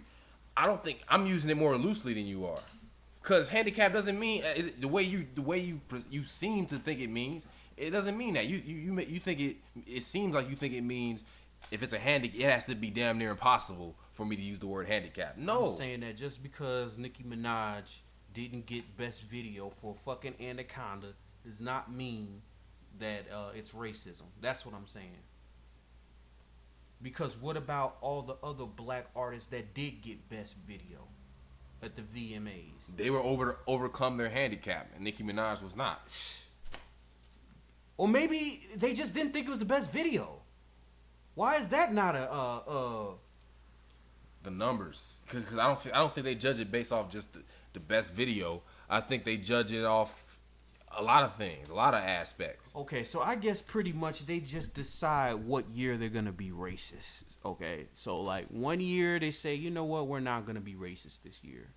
We're gonna go ahead and give it to a black person. And the next year they're like, you know what, I feel my racism back coming up again. Let's be racist this year. I guess is that how it works? I'm not making that case whatsoever. That's then you would have to explain to me why blacks have won best video of the year. I think it's the racism is you had a woman showcasing her black body and not conforming to white beauty standards. So then that would be more sexist to me. No, because Miley Cyrus won it with her skinny little ass, but her body is more. You know, when you have white models, they're gonna be skinny as hell. She has that kind of body type, tall, slender. Oh well, then that's still more sexist to me, because basically what that's saying is that a woman should only look a certain way, and if she doesn't look a certain way, then we're not gonna vote for her. That's just old 50s, 60s skinny white girl standard of beauty thing. That's not race. That's more along the lines of, I would say, sexism. What's more appealing to the white male? It's both, man. Because you ain't gonna have too many. Even if you had a white video where there was a bunch of big white women, that probably wouldn't have got it either. Because it doesn't conform to the standard that male thinks a woman should look like. White male. Okay. You admitted that though, because it sounds better for your case. Okay, a white male with a bunch of fat white women. So how does that hurt my case? Anyway, like I said, it wouldn't. I did mention it. I said a male, a white, but even a male. Because a male doesn't really, most of us don't go for like fat women either in a fucking video. That's not going to appeal to us either. Why are you saying fat? Nicki Minaj isn't fat. She's thick. Dude, listen to what I'm saying, bro. You keep trying to dissect a bit of it and not listening to the whole overarching thing I'm saying. Well, it's more of a image type thing. Okay? So if you had a white woman that came with a bunch of big white women in her video, that probably wouldn't get it either, no matter what the numbers were. Why do they have to be fat and overweight? That's what I'm saying. Like we're talking about how Nicki Minaj's body type. Why not? Because that's not appealing to anybody. Well, I ain't gonna say anybody. Most black men like women. Are we the majority in this country? I'm saying, like, give it. So basically, what you want us to do, you want them to throw away the idea of beauty by the masses in favor for the idea of beauty by the minority. No, we're talking about I'm factoring in a lot of stuff. The numbers that it did. This video has 693 million views right now. Okay. What if we turn around and see that it has more views than Nicki Minaj? What's his name? Miley Cyrus shit. Let me see how many views her shit got. Okay, let's look. If it has less views, it doesn't. Yep. Damn. See what I'm saying? 891 million. You guys see what I'm saying, audience? But we are the minority. We're the minority, yeah. You understand? There's going to be more white people that are going to look at our stuff. And when I talk about white people, I'm not just talking about America. Yeah, YouTube. This is Europe. The internet is worldwide. Okay, yeah. Exactly. That standard of beauty, even Asian, is a bit is Nicki Minaj's body the Asian standard of beauty? They're skinnier than white women. Right. You never see them fat unless you're talking about sumo. You barely ever see them fat. Never. That is not their standard of beauty. Right. We are in the extreme minority when it comes to liking that type of thick woman. Yeah. Globally. Which is crazy. It has nothing to do with racism, bro. It's just being your culture and what you like. If you want to sit there and try to pick that one apart, you're making a good case. But you're not making a good case if you don't if you already admit that we don't have an equal playing field, then we're on the same page already. Honestly, that's all I'm trying to say. It's harder for us, which is all handicap means. So we might be on the same page in a lot of ways. So what do you say to that? I think we're on the same page in a lot of ways. Because I'm just saying the playing field's not equal. That to me that means the same thing as saying we have a handicap. And I think that does the same. No, because if you got a skinny black woman, she probably would get it. No. Why are we still talking about this one example? I'm okay with you disagreeing with that because you're making a good argument. I'm just saying, generally speaking, if you want to get into another specific example, we can. But just without doing that, generally speaking, we don't have an even playing field in the music industry worldwide. Just certain areas and certain, obviously, it reminds me of the thing we were talking about with Tariq Nasheed. That doesn't manifest itself in every situation, i.e. hip hop. But for the most part, it's a handicap we don't have an equal playing field in the music industry. So that you say what? I've already admitted that it's not fully equal. I'm saying that our skin is not a handicap. They mean the same. That means the same thing. Not really. Then let's explain the difference between those two phrases. That's what I've been doing this entire conversation. I've been trying to explain to you the difference between what I mean by handicap and what I mean by it just not being a fully level playing field. Yeah, you're right. You did already explain it. You know, you think it has to be impossible, essentially. No, it doesn't be impossible. There just has to be. There can't be an overwhelming amount of people that go against what you're saying, bro. You know what I'm saying? It can't be an overwhelming amount of examples where I'm showing you that there's people who have reached levels bigger than Adele and Eminem. Well, what if I sat there and said blacks don't own anything, right? That's a sweeping remark. Okay? Mm-hmm. But if I was able to name you all these black business owners, I kept going and kept going and kept going. Does that mean it's obviously it's hyperbole, but is it appropriate hyperbole still? When you say it's still appropriate? Yeah, it really depends, bro. If you give me your father, if you give me a pamphlet, if you give me a book full of black people that own businesses across the United States, and I'm talking about big businesses like Fortune 500 companies. Oh, no, that's crazy. No, I'm not talking about a little lemonade stand. I'm talking about businesses, bro. Oh, yeah. I'm not talking about where you can go get a $10,000 business loan to go start a fucking paper mache cup stand.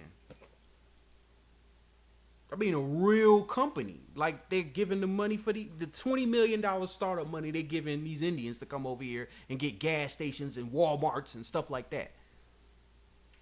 If you can give me a whole book of guys that's doing that, then I would have to say, well, maybe this is a bunch of bullshit. Right. Okay, fair enough. Fair enough, bro. That is fair enough. I'll go ahead and get that to you. I'll give you that point.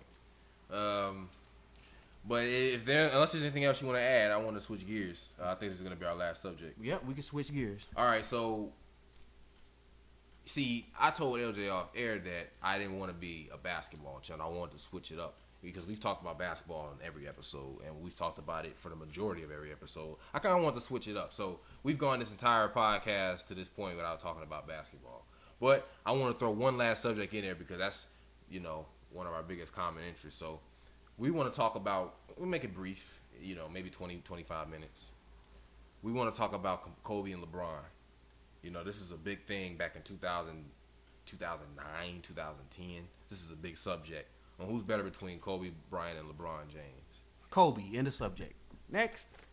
No, I'm just joking.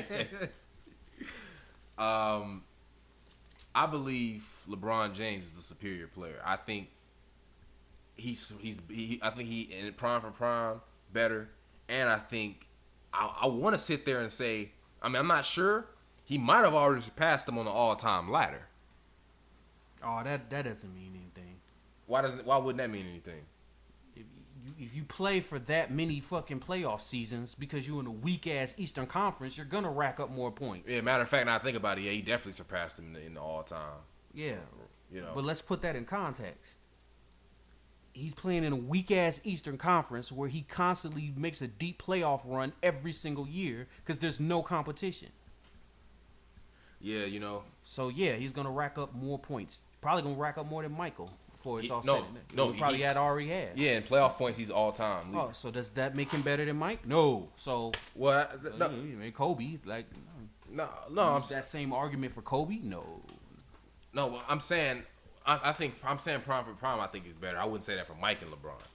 But let me explain to you why my argument. All right, Kobe is a guy who was a scoring machine. Scoring machine. Oh my God, unstoppable. LJ always he always talks about the fact that he's the only guy he's ever seen command a quadruple team. Yeah, I've seen him being quadruple teamed before. Double teams is common, obviously. Triple teams is rare, but you've seen that. Quadruple teams, never. Pretty much. Yeah, because he's a man, unstoppable when he gets it going. I would say Kobe Bryant is more box office. I think he's more liable to pass the eye test. Although the eye test could indicate they're both fucking great players, obviously. But I think the eye test might tell you he's better in some respects. Yes, sir. When you talk about his scoring ability, he's the jump shots, the kind of shots he makes. Like LeBron's not that kind of player. Kobe is a way better tough jumper maker than LeBron. You know what I'm saying? But to me, that's flash. I mean, a lot of that is flash, I love flash, but that ain't I ain't gonna sit there and call you better than another guy because of that, you know. But yes, extremely talented, a scoring machine, but and a great defender too in his heyday. But other than that, man, I mean, other than that, no. Other than the fact that he was better at eye test, a better shooter, better as good as a defender, you know what I'm saying? Other than that, okay. I'm saying LeBron's he does more things. Like LeBron's a great rebounder, pound for pound, and a great passer. Period. Absolutely. Especially he would be a great passer as a point guard. So the fact that he's a small forward makes him like even more greater, like for his position. He would be a good passer for a point guard. He's a great passer for a small forward. The reason why people are doing this is because of obviously because of how fancy his passes are. Yeah, that's the same. But also because of not the assist numbers. The assist numbers would not be great for a point guard. They would be good, though. Well, there you go. Who handles the ball more on the Cavs team than anybody else? Historically, LeBron's been. I mean, he's all. It's not just. No matter who you give him, he's gonna be the primary ball handler. You know, obviously, he's the best player. So what if he was a point guard? Would he still be averaging 8 assists a game? He would average even more. Are you sure? As a point guard? Are you saying he would have the ball in his hands even more than he does now? Yeah, and he would probably get more. He would probably find a way to get more assists and points.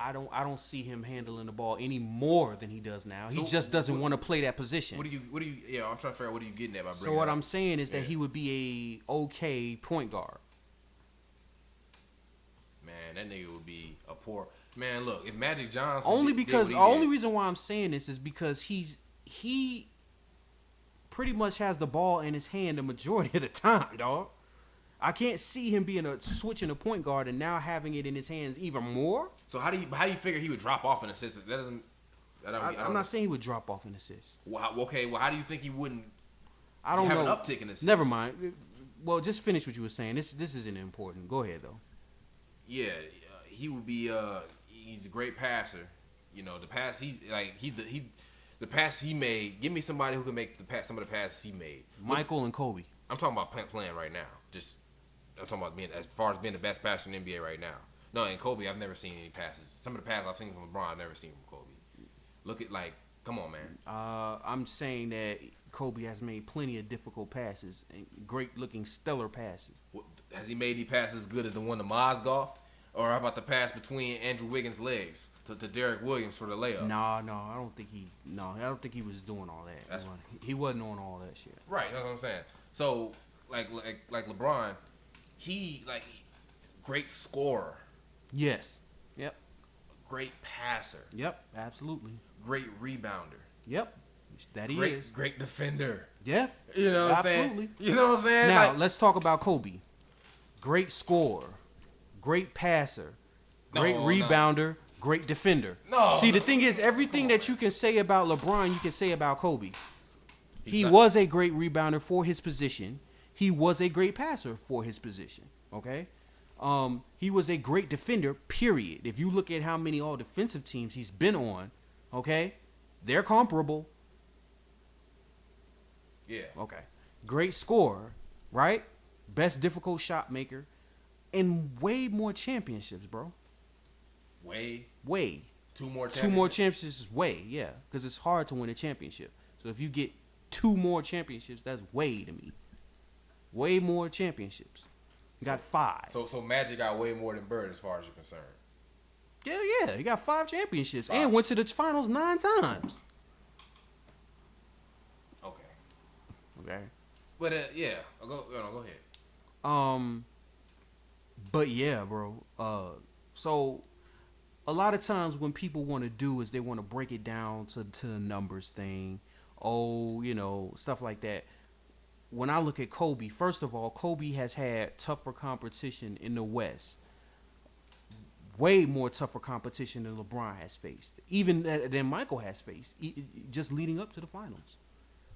He's Kobe has went up against some of the roughest competition that any player has went up against, and still managed to thrive. Now, the argument is that 3 of his championships he was with Shaquille O'Neal. Well, that would be a valid argument if he didn't get 2 championships without him. Mm-hmm. You see what I'm saying? Right. Then we can make that argument. Oh, well, he only got championships because he was with Shaq. And Kobe knew that. Right. He got more championships without Shaq than Shaq did without him. Right. So I'm not going to use that as an excuse. The man was just a great player. His killer instinct, the fact that on his court date, the man walks out of court and drops 50 points. I mean, just the type of mentality and focus that it takes to do some of the stuff he did, to me, it just surpasses. I think, personally, people really forgot how awe-inspiring and just a force, or what a force of nature that Kobe was in his heyday, man. His image is tainted a lot by how he ended it. But really, really just voted the best player of the 2000s, of the decade.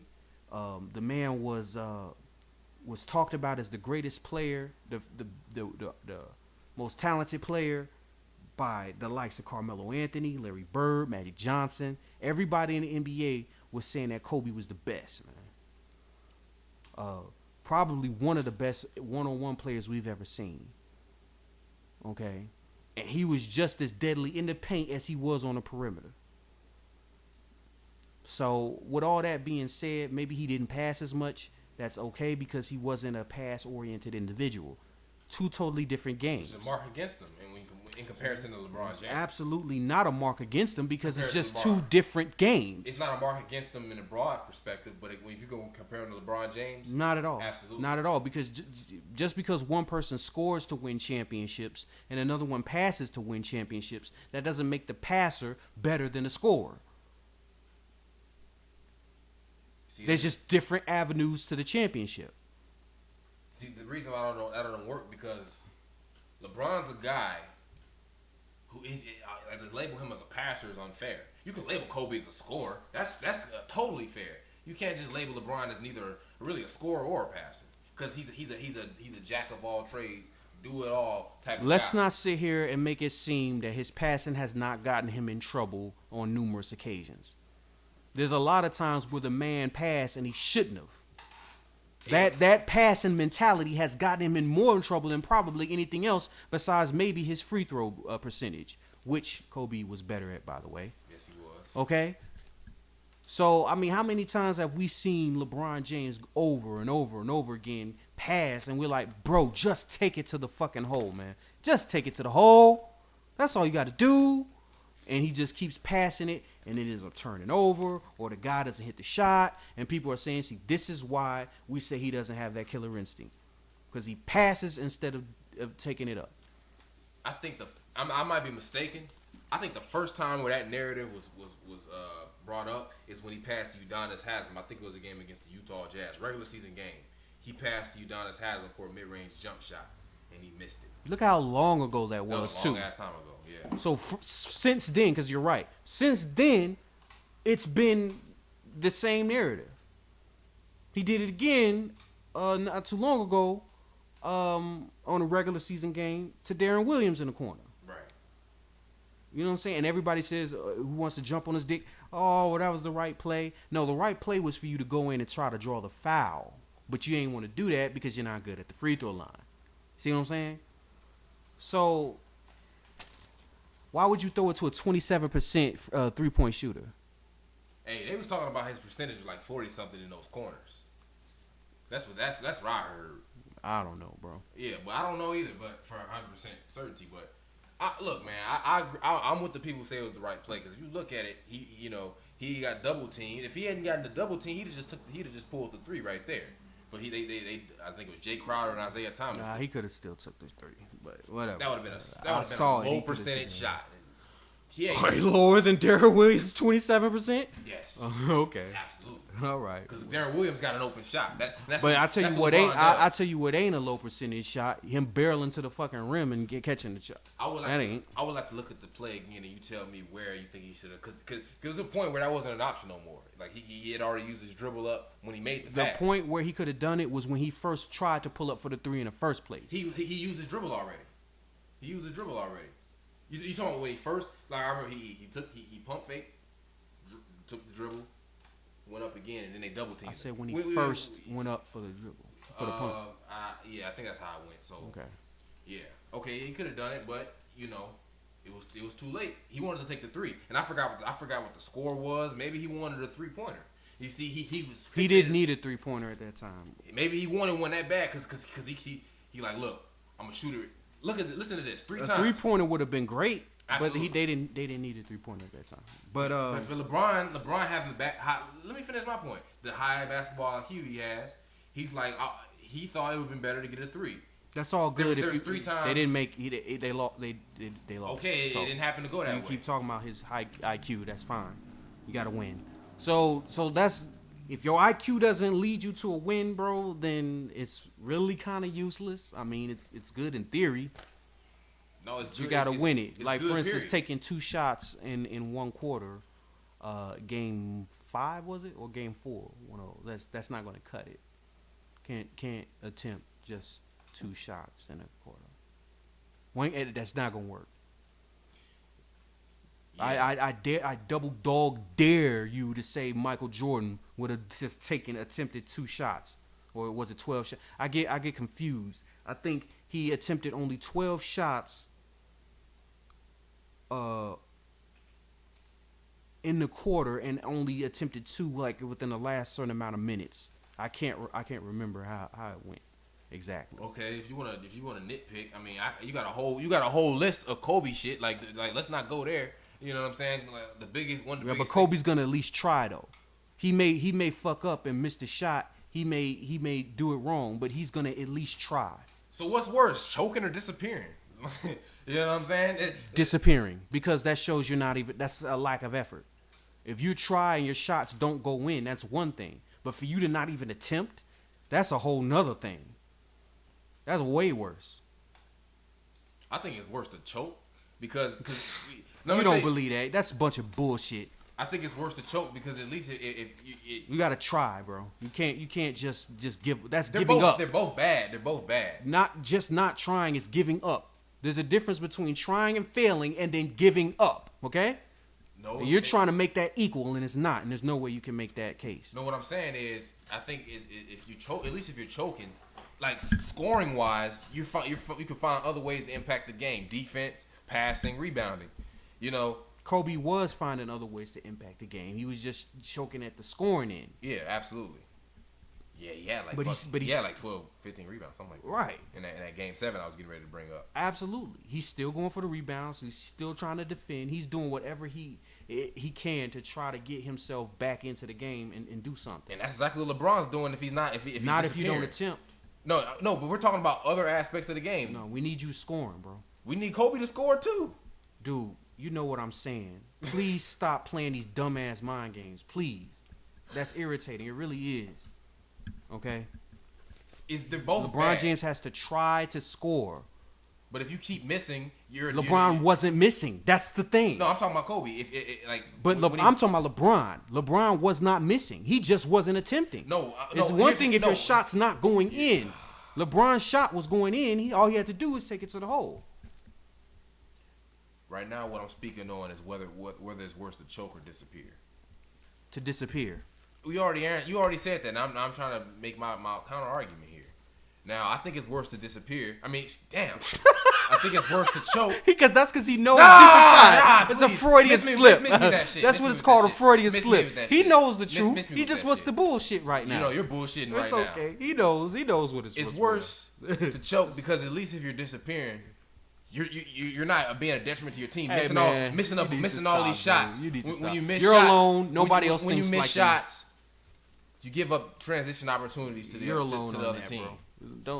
Nobody's gonna condone choking. They're both more bad. than disappearing. They're both bad. Nobody's gonna condone disappearing more than choking, bro. Right now, all we're doing is picking the lesser of two evils, and because I'm objective, I can admit that it happens. You're probably gonna sit there and say, "Well, it's okay to just." It's not okay to choke. No, not at all. Okay, it just happens. And people are human. To disappear, that's a lack of effort.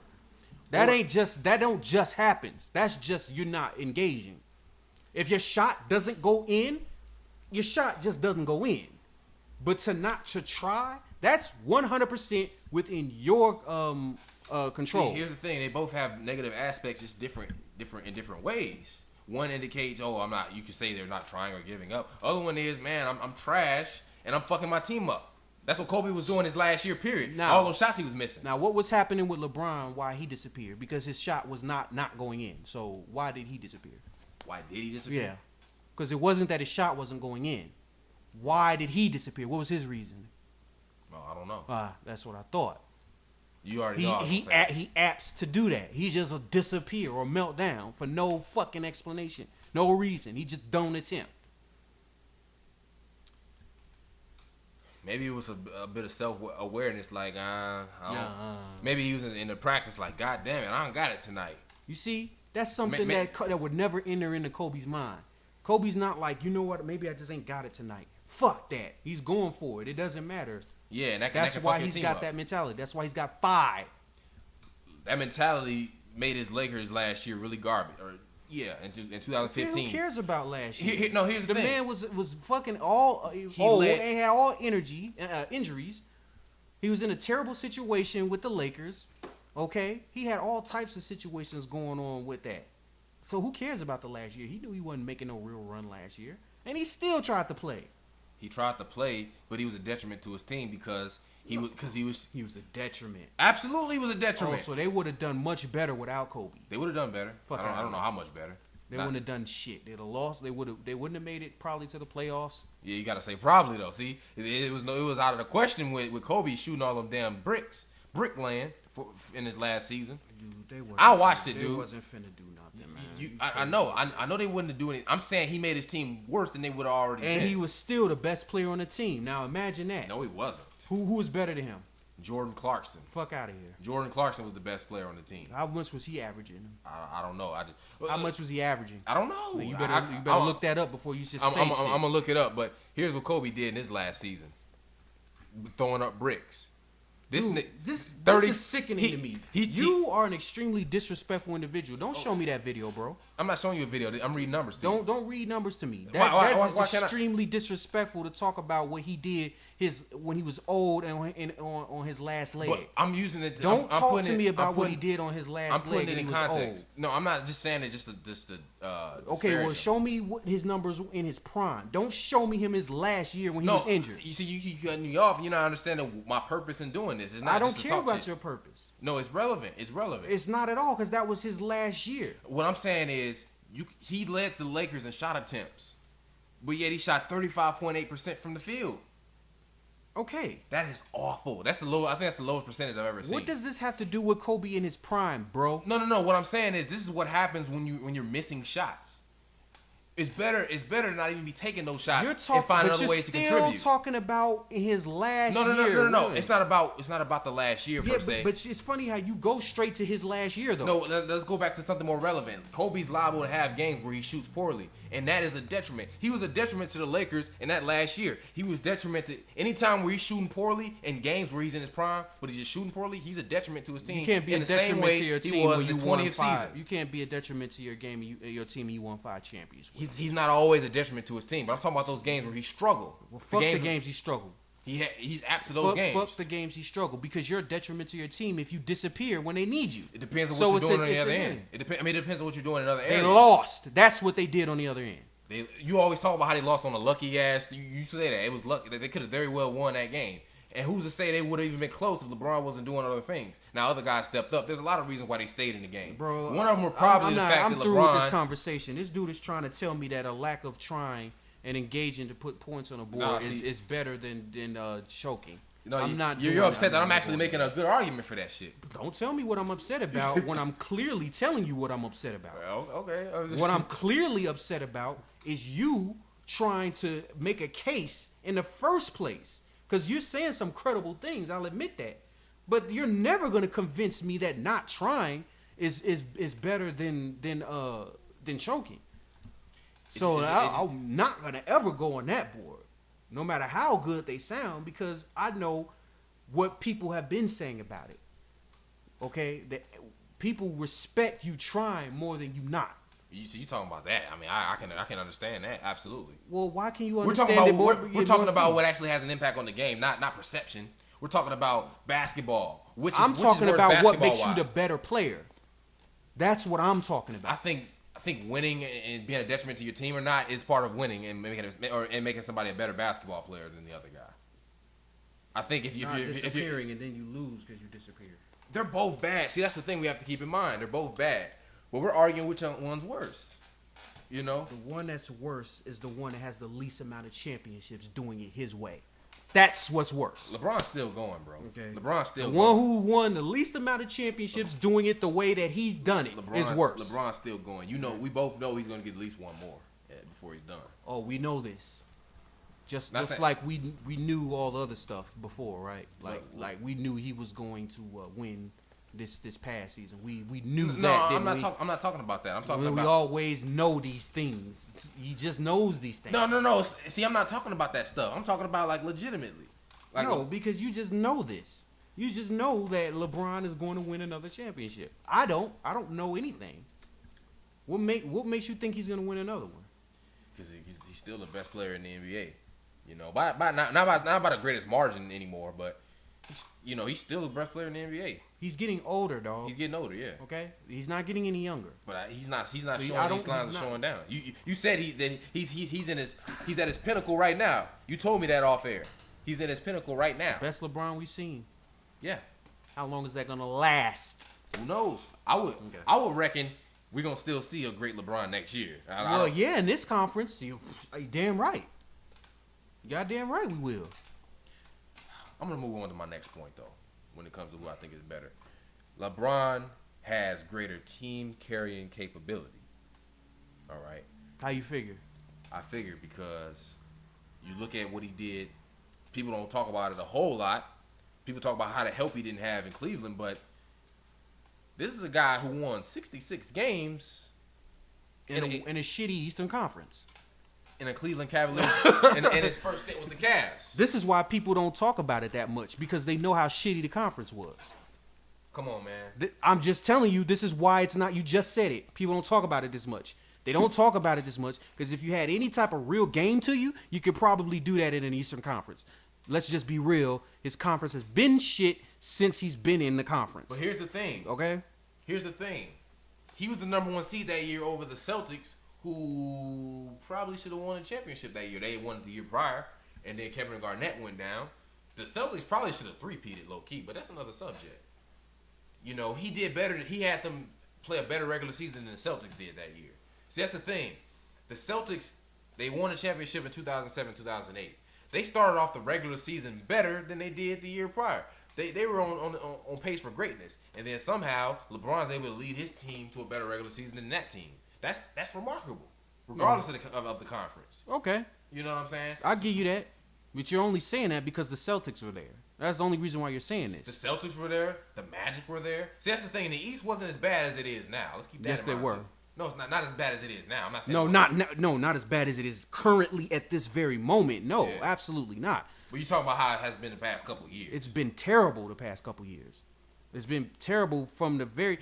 I showed you the statistics, bro. Right. You can have losing records and still make the playoffs. Absolutely. It's been done several times. That's awful. Absolutely. I agree with you. But it's like, still, you got to play Western Conference teams also. And to win 66 games, you had to have prospered against them as well. So let's not try to... He got swept in the finals. That was a different year.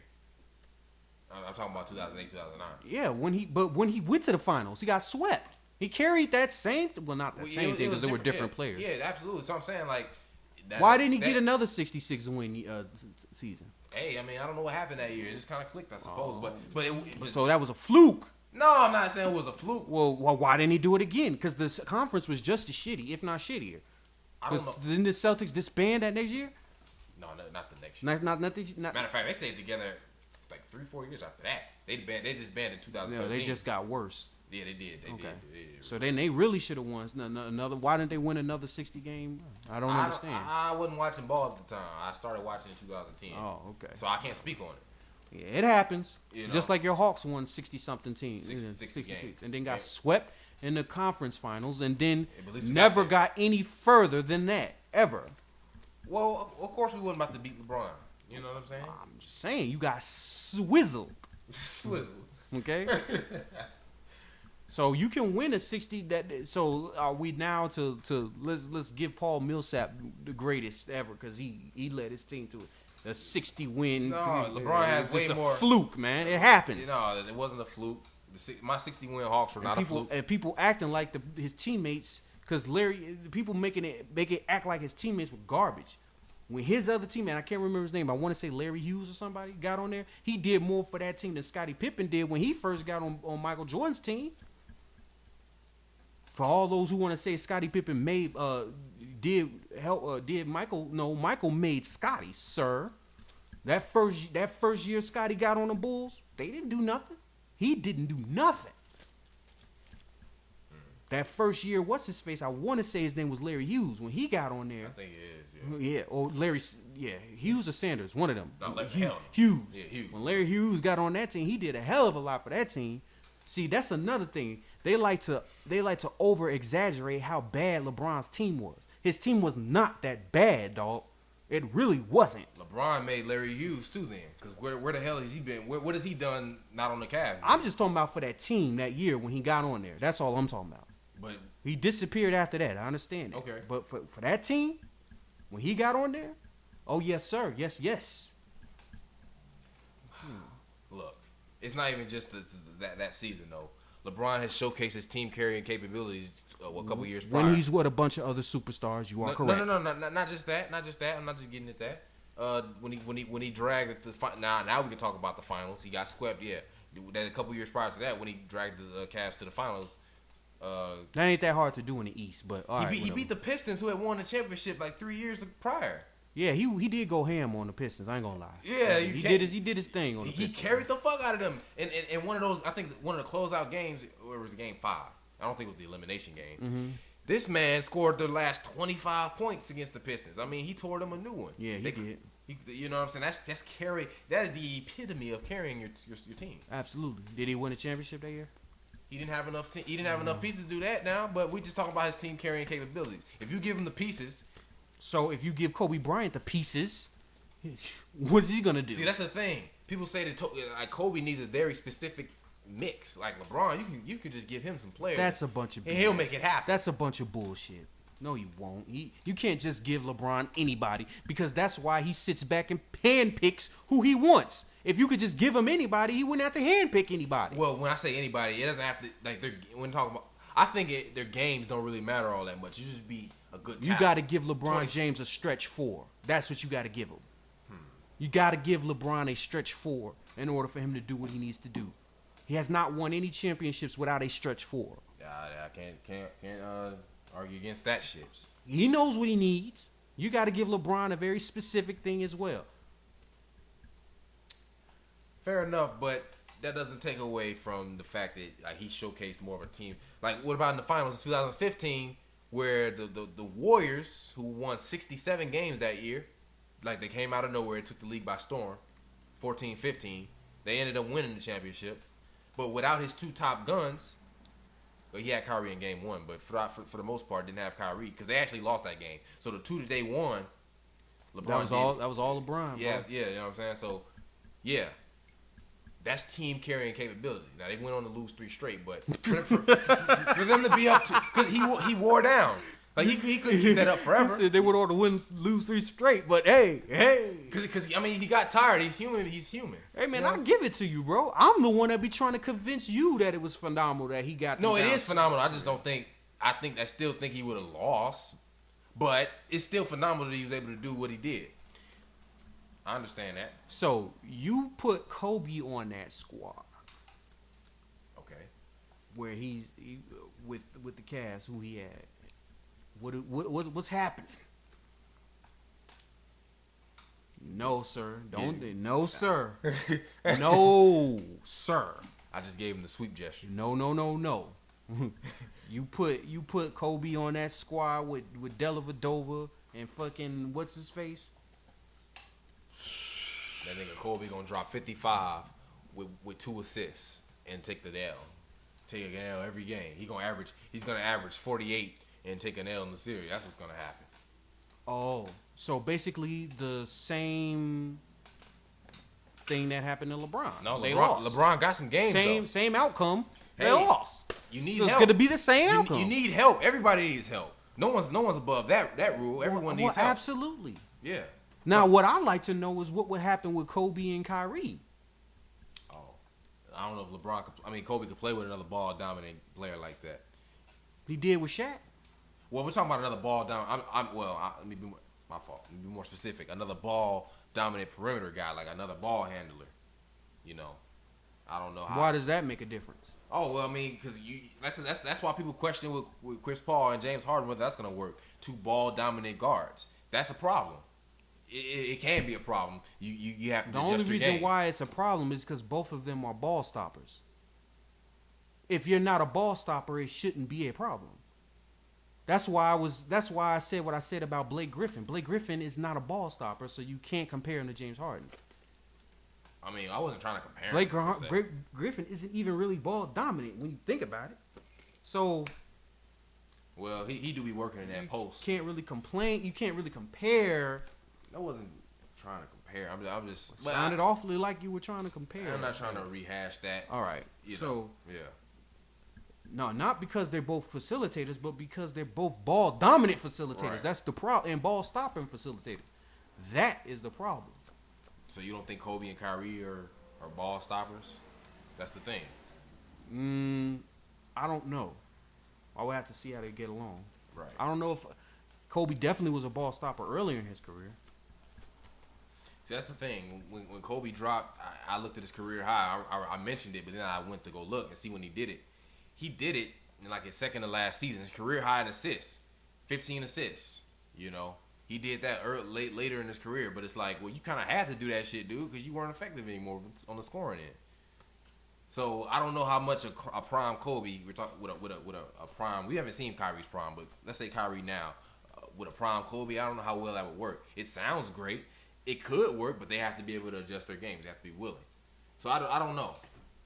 See, that's the thing. LeBron, he can fit in with a guy like that better than Kyrie. I mean, than Kobe can. You know what I'm saying? So that's cool, but that don't make him a better player, though. Not necessarily, but that's what I'm talking about. I'm talking about the team carrying. I mean, I can keep giving you instance. I believe what you're saying about the team carrying. Okay. Okay. Cool. I cannot use that as a barometer because he's under 500 in wins in the championship. He went 3-5 in the championship, dog. So you talking about his team carrying capabilities against somebody who's above 500 in his championships? Kind of hard to do that for me. See, okay, let's not look at the ones, but it's still over 500. I'm gonna say take the ones out without Shaq, but that's still 2 and 3. I mean 2 and 1. Excuse me. Yep. 2 and 1. But you know, never mind. Fuck that shit. 2 and 1. Yeah.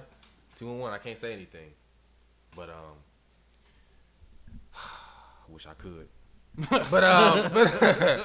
but okay. But another thing, it really it boils down to, you know, being a more like if I look at Kobe, man, it's just so much. It's just so much that's just messing him up, and you're probably not gonna appreciate it. Go ahead, do your thing, bro. Let me get this list real quick. I'll cut out if it's too much silence.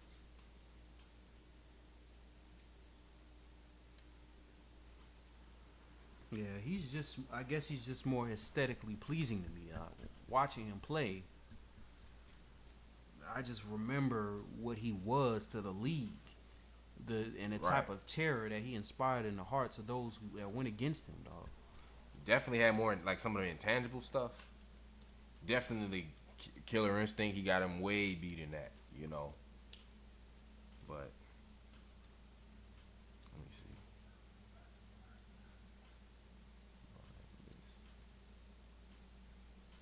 see. I had that on my old phone. Which list of bad. But see, that's not fair, dude. Because what if? Okay, so let me go and pull up a list of bad things LeBron's done. Yeah, it ain't gonna be as long as Kobe's. Oh, you mean like that meltdown where he only scored 8 points in a fucking finals game? He had some, man. Okay, okay. Well, hey, that's a big one though. Absolutely, You know, how you gonna lose to a team that's inferior to you? Right.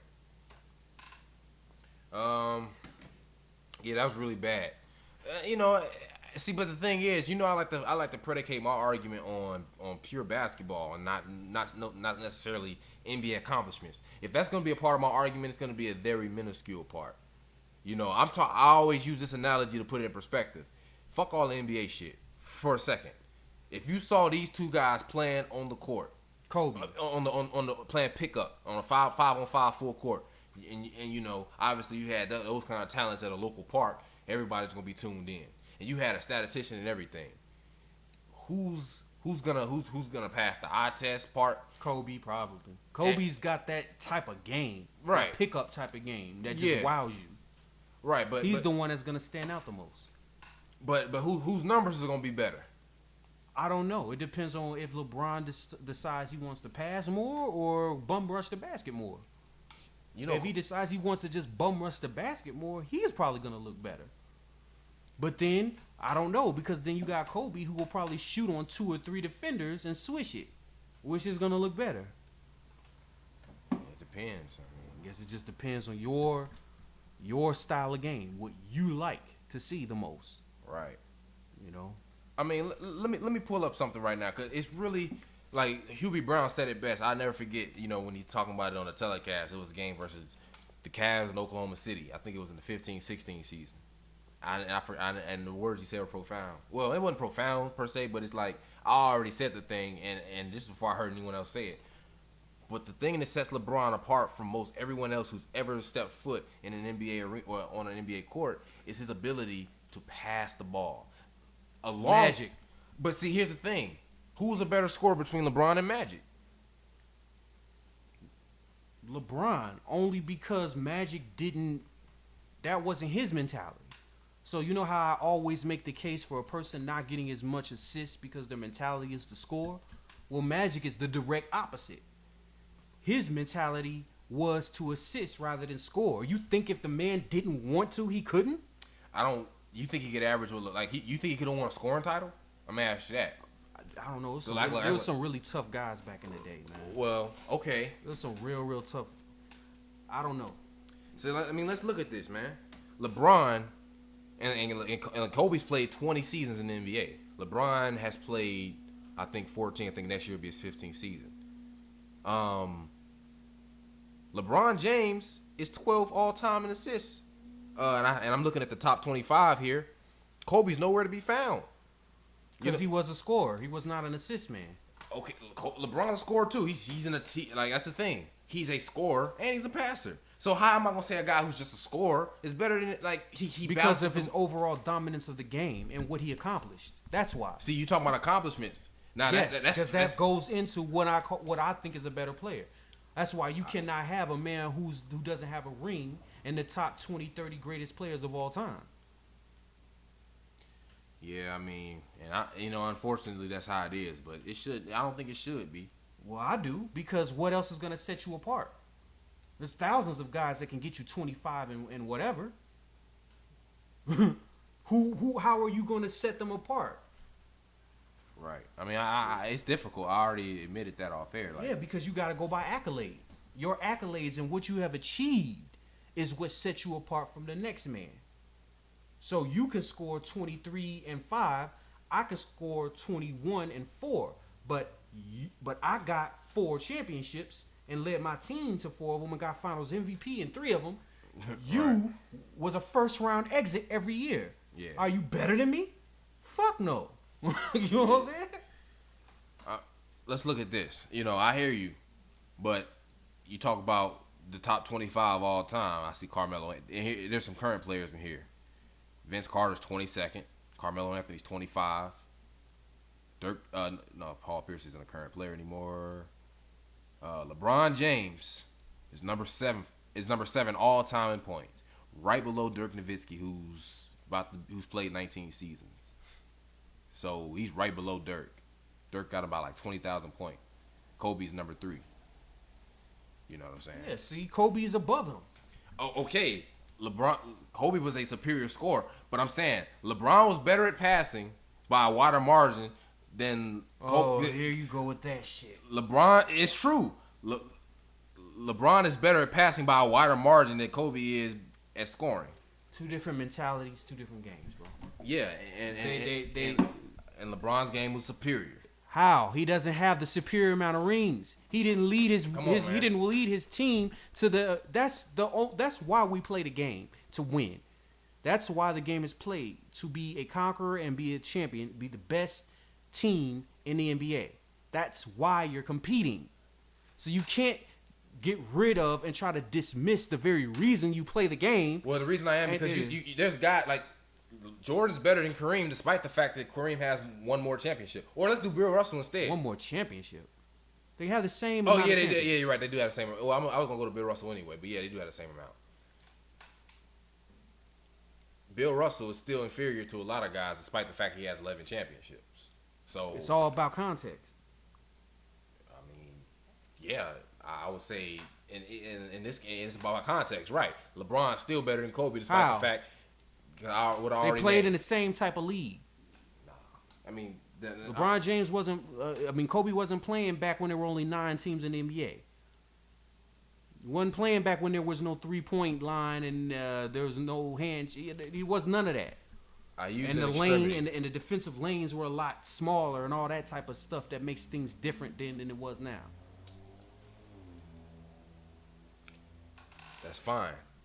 It's not. It's the difference isn't like it's not so much different like where it's that extreme like the Bill Russell thing. But I'm just saying you can be inferior to a guy that has more championships than you. Yeah, or less championships. Yeah, if you have an extreme amount of contextual circumstances that make it so, yeah. Like I can give you an example, a different one. Like who's better?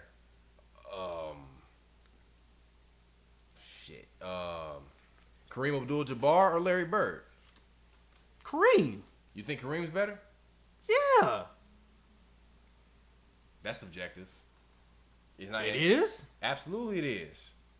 Kareem got 6 championships and 6 MVPs. Look, he got more MVPs than Jordan. Larry Bird got 3 MVPs. He's got double the amount of MVPs. Yeah, he does, but I'm talking about like on the court, like stats, basically. That's what I'm talking about. Obviously, accolades, he got him beat by a long shot, a landslide. Okay, so about Kareem, without a doubt. Well, okay, fine. If you want, I have to cater to your argument because I'm trying to give you an example that you agree with, where someone can have less championships and still be better than the guy. I like Larry Bird's game better because he's not big men. See, and that's another context because big men, their job is a bit easier. They're bigger. They have higher percentage. They play closer to the basket. It's harder to dominate. You know what I'm saying? Or I should say defend a guy who's 5 and 4 inches taller than you and all that. So that's why Michael is still better to me than Kareem. But if you were to say Kareem is better than Michael, that's just a matter of that's your opinion. That's a matter. You take Kareem, Michael, and maybe 1 or 2 other dudes. You throw them in a hat, Magic, and you shuffle around, and whoever comes out, you just got to accept because they all were so great. Yeah. Let me I got one for you. Who's better, Shaquille O'Neal or Hakeem Olajuwon?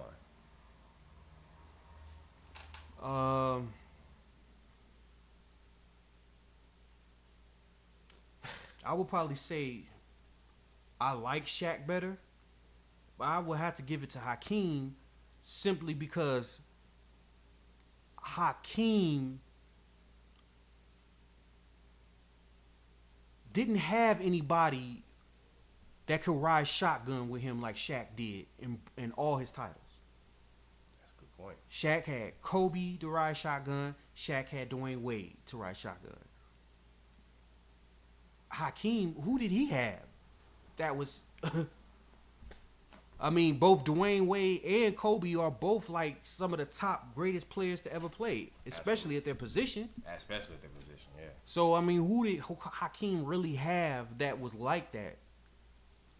No, he never played with no one like that. I mean, he's babying some of the greatest centers of all time. He baby Shaq. Right, he really did.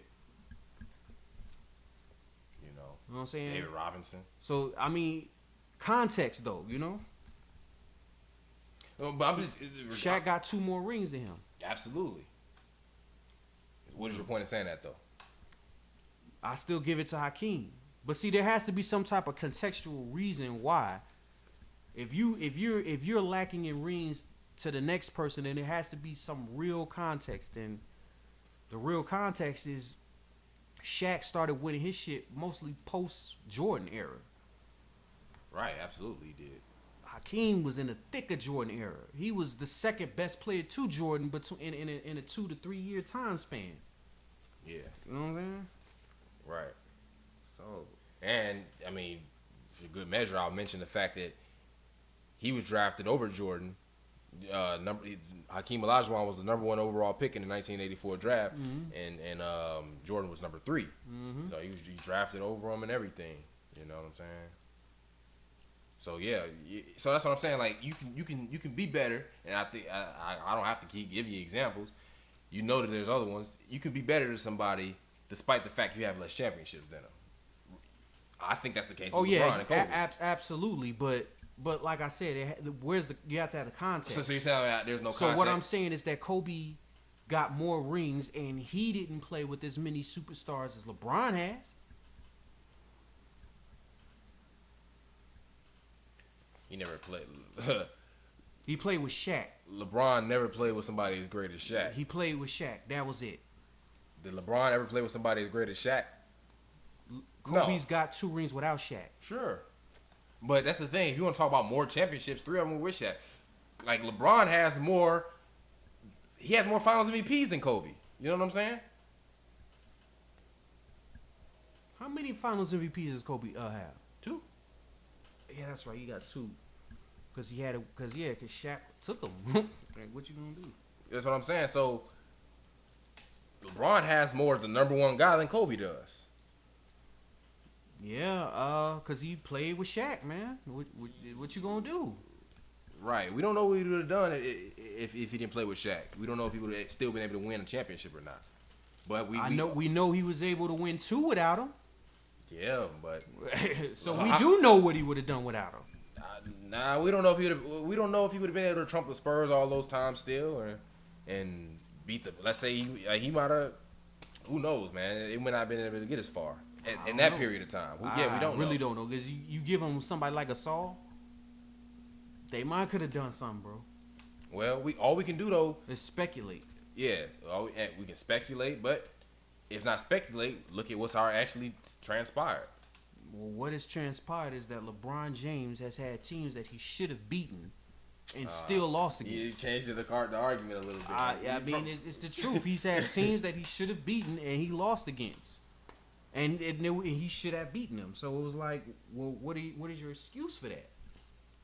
Right. See, that's the thing. You know, you can name something for both. It's like, but to me, when you talk about actual better or more talented, let's say more talented. Because then you eliminate a lot of the stuff you talk about with career, who had a better career. I'm not even trying to really argue that.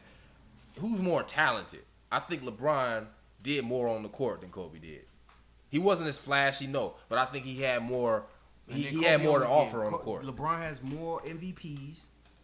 You know what I'm saying? Yeah, he does 4-1. Yeah, I didn't think about that. But that's bullshit because Kobe should have more than he has. See, that's the thing. If it wasn't for LeBron, he would have more. He would have more. Kobe would more MVPs. A lot of those MVP. LeBron won his first 2 MVPs when Kobe was winning his championships without Shaq, and LeBron was still taking them MVPs out of his mouth. That's true. But he just didn't accomplish what Kobe accomplished, man. He just didn't accomplish it. And their games, like, it's not even just accomplishments, because that's been done already. I want to talk about their game styles. Right. Like, Let's do that. you know, it looks more amazing that LeBron James was playing in the East, playing against the competition he was, doing what he did, leading his team to that many wins. So I think that's a lot of reasons why they gave him the MVP other than they gave Kobe. We looked at the numbers. His numbers are superior. That conference he's in, man. I can't get past that, dog.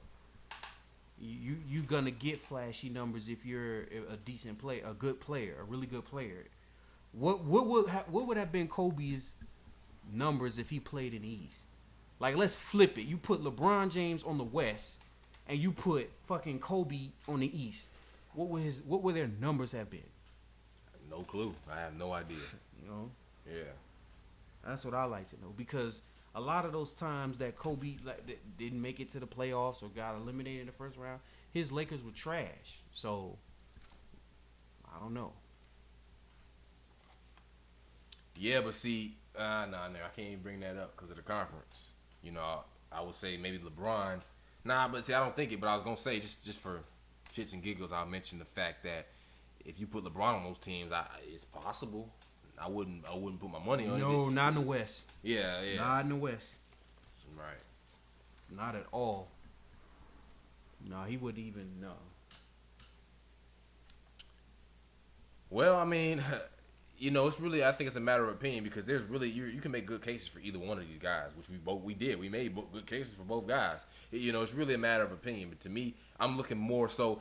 Honestly, I could look at the accomplishments because LeBron trumps them in some accomplishment, some accolade areas. But I'm really focusing more on the court. I think he offered more. Like, he was more of a complete player. He had more to bring to the table than Kobe did. Kobe just gave you his amazing scoring, and he gave you amazing defense. But didn't you say that's the name of the game? It is, but LeBron gives you amazing scoring as well. It pales in comparison slightly to Kobe's, but not by much. Kobe's passing pales in comparison immensely. You know what I'm saying? To LeBron. So that's where I'm at. You know? Well, again, a lot of that has to do with the system too, bro. Like, again, Michael wasn't the only one that played in a triangle offense. Kobe did as well under Phil Jackson. And under that system, you're not going to average that many assists. That's not how the system works. Right. You know what I'm saying? So, two different players under two different systems. You know, LeBron James, he surrounds himself with a bunch of three-point shooters that he likes to magnetize people to and then kick it out to. You know, totally different structure than what Kobe played in. So when you talk about his assists and talk about his passing pales in comparison, well, it's going to. It's inevitable to. Inevitable to. Or I should say inevitably going to pale in comparison. You know? I mean, D Fish, some of the, you know, he definitely could dart your ass with that 3-pointer, that left-hand jump shot. Because D Fish is going to be the one passing to Kobe. Kobe isn't going to be passing to D Fish. In LeBron's system, LeBron could be the one passing to D Fish. Right. You know. You see what I'm saying? Right. I'm trying to imagine Kobe passing D Fish for a 3, and I can't really picture it. I can picture it because Derek Fisher has nailed some daggers in people's hearts. Absolutely, yeah. You know what I'm saying? So it's a completely different flip-flop. If you're the one getting passed to because you're the best scorer on the team, you can't then try to vilify him for not having as much assists as in a totally different. Vilify is a strong word. I'm not trying to vilify him because they're both great players. Okay, you can't minimize him then because of his. It's just that's not the system I played in. I didn't play in a system where I was passing to a fucking role player. Mm-hmm. I played in a system where a role player is passing to fucking me. Yeah. You know what I'm saying? All I can say to that is, because it's really, all I can say to that, and this is speculation, I think LeBron would have averaged more assists under the triangle than Kobe managed to do. That's all I can say. And this factors into why I believe what I believe. But I can't prove that. Obviously, you can't prove a negative. You know what I'm saying? You know, so whatever. Is there anything else you want to add? Cause No, man, I'm good, man. all right, well, I respect your side of it too, though. yeah, I respect yours too, cause you know, like I said, we both making good cases. It's really subjective. There's no right or wrong answer to this. Some of these, you like if you did something with a real wide margin. If I said LeBron James is better than motherfucking Brian Scalabrine, I mean that's not debatable. But this, to me, they're so close that I think there's no right or wrong answer. So that's where I'm at with that. So I think this, unless there's anything else you want to add on this episode, No, we can go ahead and end this one. It's been a good one. Yeah, it's a good one, man. DQ podcast, dynamic debate duo. Yeah, man. The next episode, I don't know what we have in store yet. Maybe we'll figure it out. We'll definitely figure it out, man. Until then, man, we'll see y'all, man. All right, D3 out. All right.